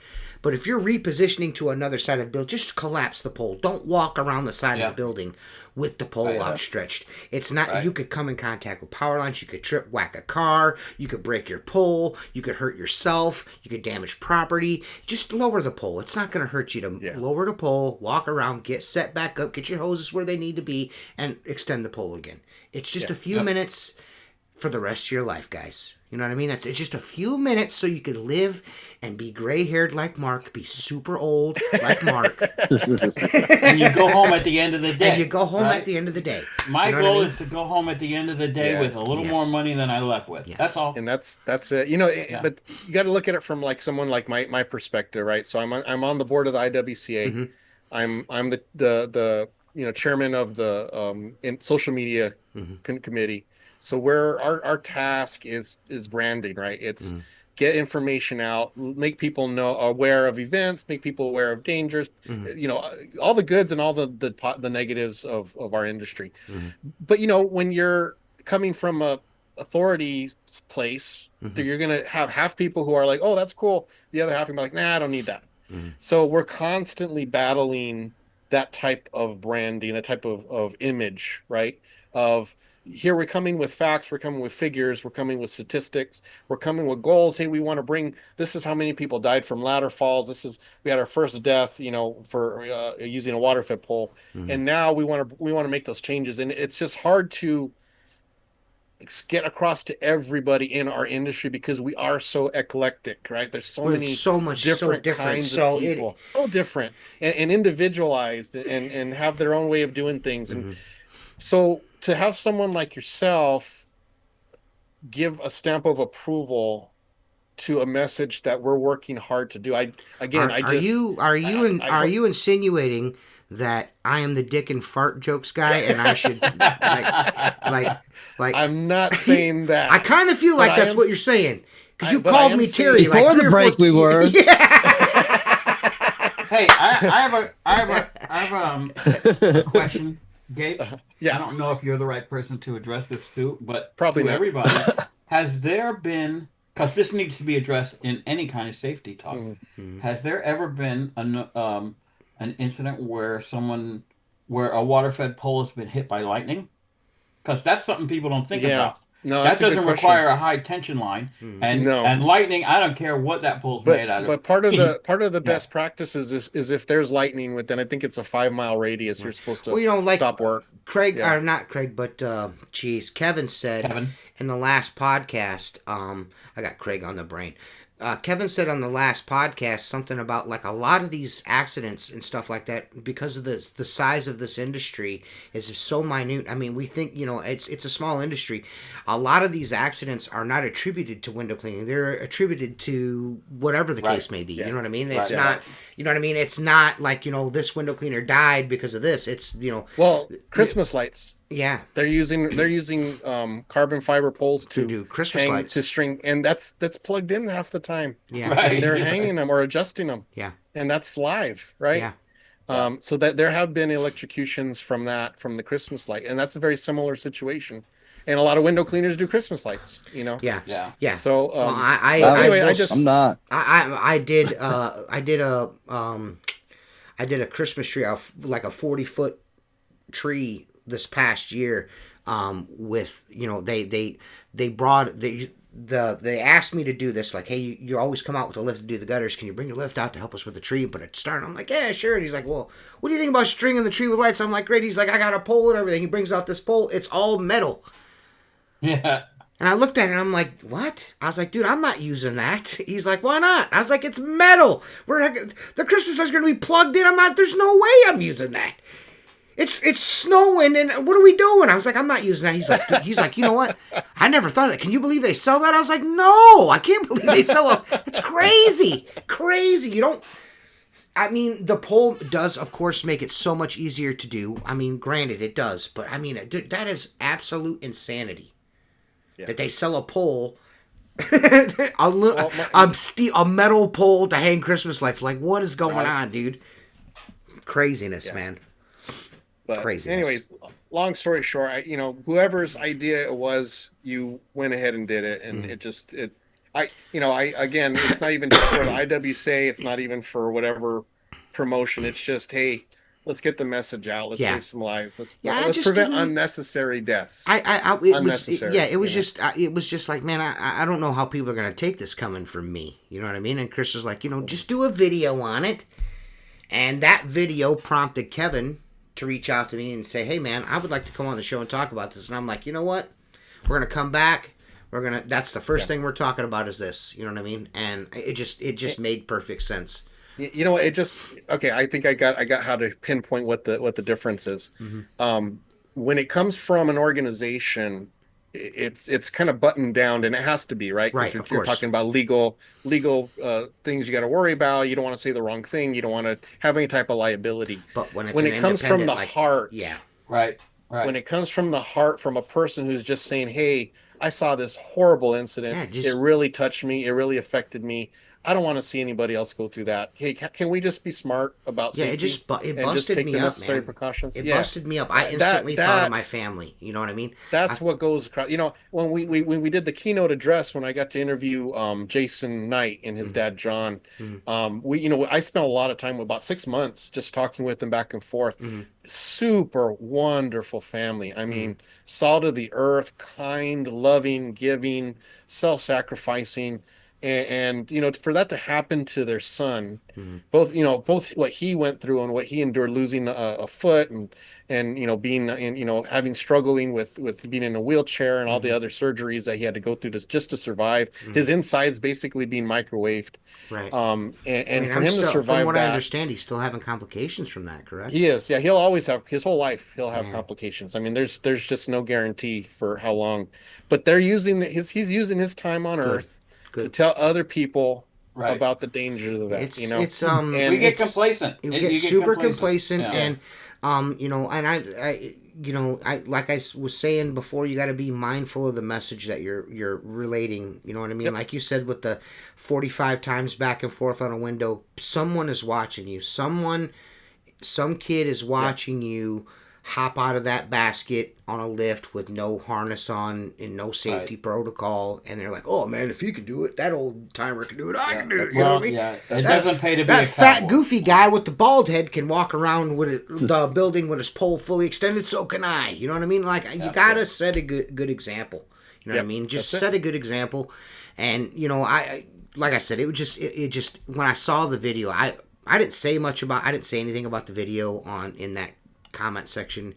The first thing I thought about was my family, and then I was like, man, what if that was Mark or Tim, you know what I mean, or Seth, you know what I mean? I've lost my friend, you know what I mean, like, my friend is gone, or my kids have lost their dad, you know what I mean, like, geez, over a window job, like, what are we talking about? What are we talking? And that, to say let's be safe, there's a contingent of guys out there that think that's not cool to say, hey, be safe. Like, you guys I'm going to go out on a limb and say the simplest safety protocol can be for water-fed poles and power lines is just don't be there. Yeah. You know what I'm saying? Yeah. Like that's look, the best practice. High-rise guys, okay? I think even Kevin said more people died from water-fed poles than from high-rise guys last year, and that's because of people like Mike Draper and Jeffrey Scott. They have the training. Prior to that, there were 6 to 7, to my knowledge, average deaths a year, which seems like a lot, but in a tiny industry where only 10% of them do high-rise work. It is a lot. But here's the thing. The guys that are doing the high-rise work know the risks involved with it. The guy that walks into a power line with a water-fed pole isn't thinking about that. That's the difference. Nope. They get complacent. That if you're not surveying a job, meaning walking around it, okay, when you first get there, whether it's ongoing or not, and see what obstructions, see what's going on, then doing yourself I don't a want to say you disservice. deserve what you get, but come on. Yeah. It's the easiest safety thing. protocol. Yeah. It's just not putting yourself you put up in a ladder, that situation. Okay? Yeah. And something happens. The ladder slips, the ladder falls, the ladder comes out from under you. The ladder was a price property. You didn't have a guy footing it. Right. Okay, this is even easier. Don't be near power lines with a pole. Simple. I don't care what anybody says about insulation. It does, it doesn't. Just don't be there. Yeah. The easiest way to not get shot is don't be there. The thing about that is another thing that makes it so such I feel like a very important issue now is how accessible water-fed pole has made window cleaning to people. You know what I mean? It's so accessible now for people, just anyone, to grab a pole and clean a window. It's so easy because there's a lot of people out there that will probably don't have a car to even put a ladder on. You know what I mean? Right. But a pole, you can put a pole in just about anything. You know what I mean? That sounded weird, but you know what I'm saying. You know what I mean? But Gabe, I just want to say thank you so much for coming on. You're welcome to come back anytime. Yeah, thanks for inviting me. I appreciate it. Yeah, I really appreciate you taking the time out and coming on the show. We will be back next week. It's going to be a full episode of Dick and Fart Jokes. I hope you guys are ready. We got to make up for. I got to make up for 2 weeks of trying to be cool. Right. You know what I mean? Right. But thanks again, Gabe, and we'll see you guys next week. If you haven't subscribed, please subscribe and go check out Squeegee U, man. Go check it out. And appreciate that. Check out the Rolling with the Window Cleaner Museum while you're at the huge convention. Tell them TJ sent you. You know what I mean? Or Terry. Actually, tell them Terry sent you. Tell him Terry sent you. Go walk up to Craig and tell him you want one of those strap-on things. Yeah.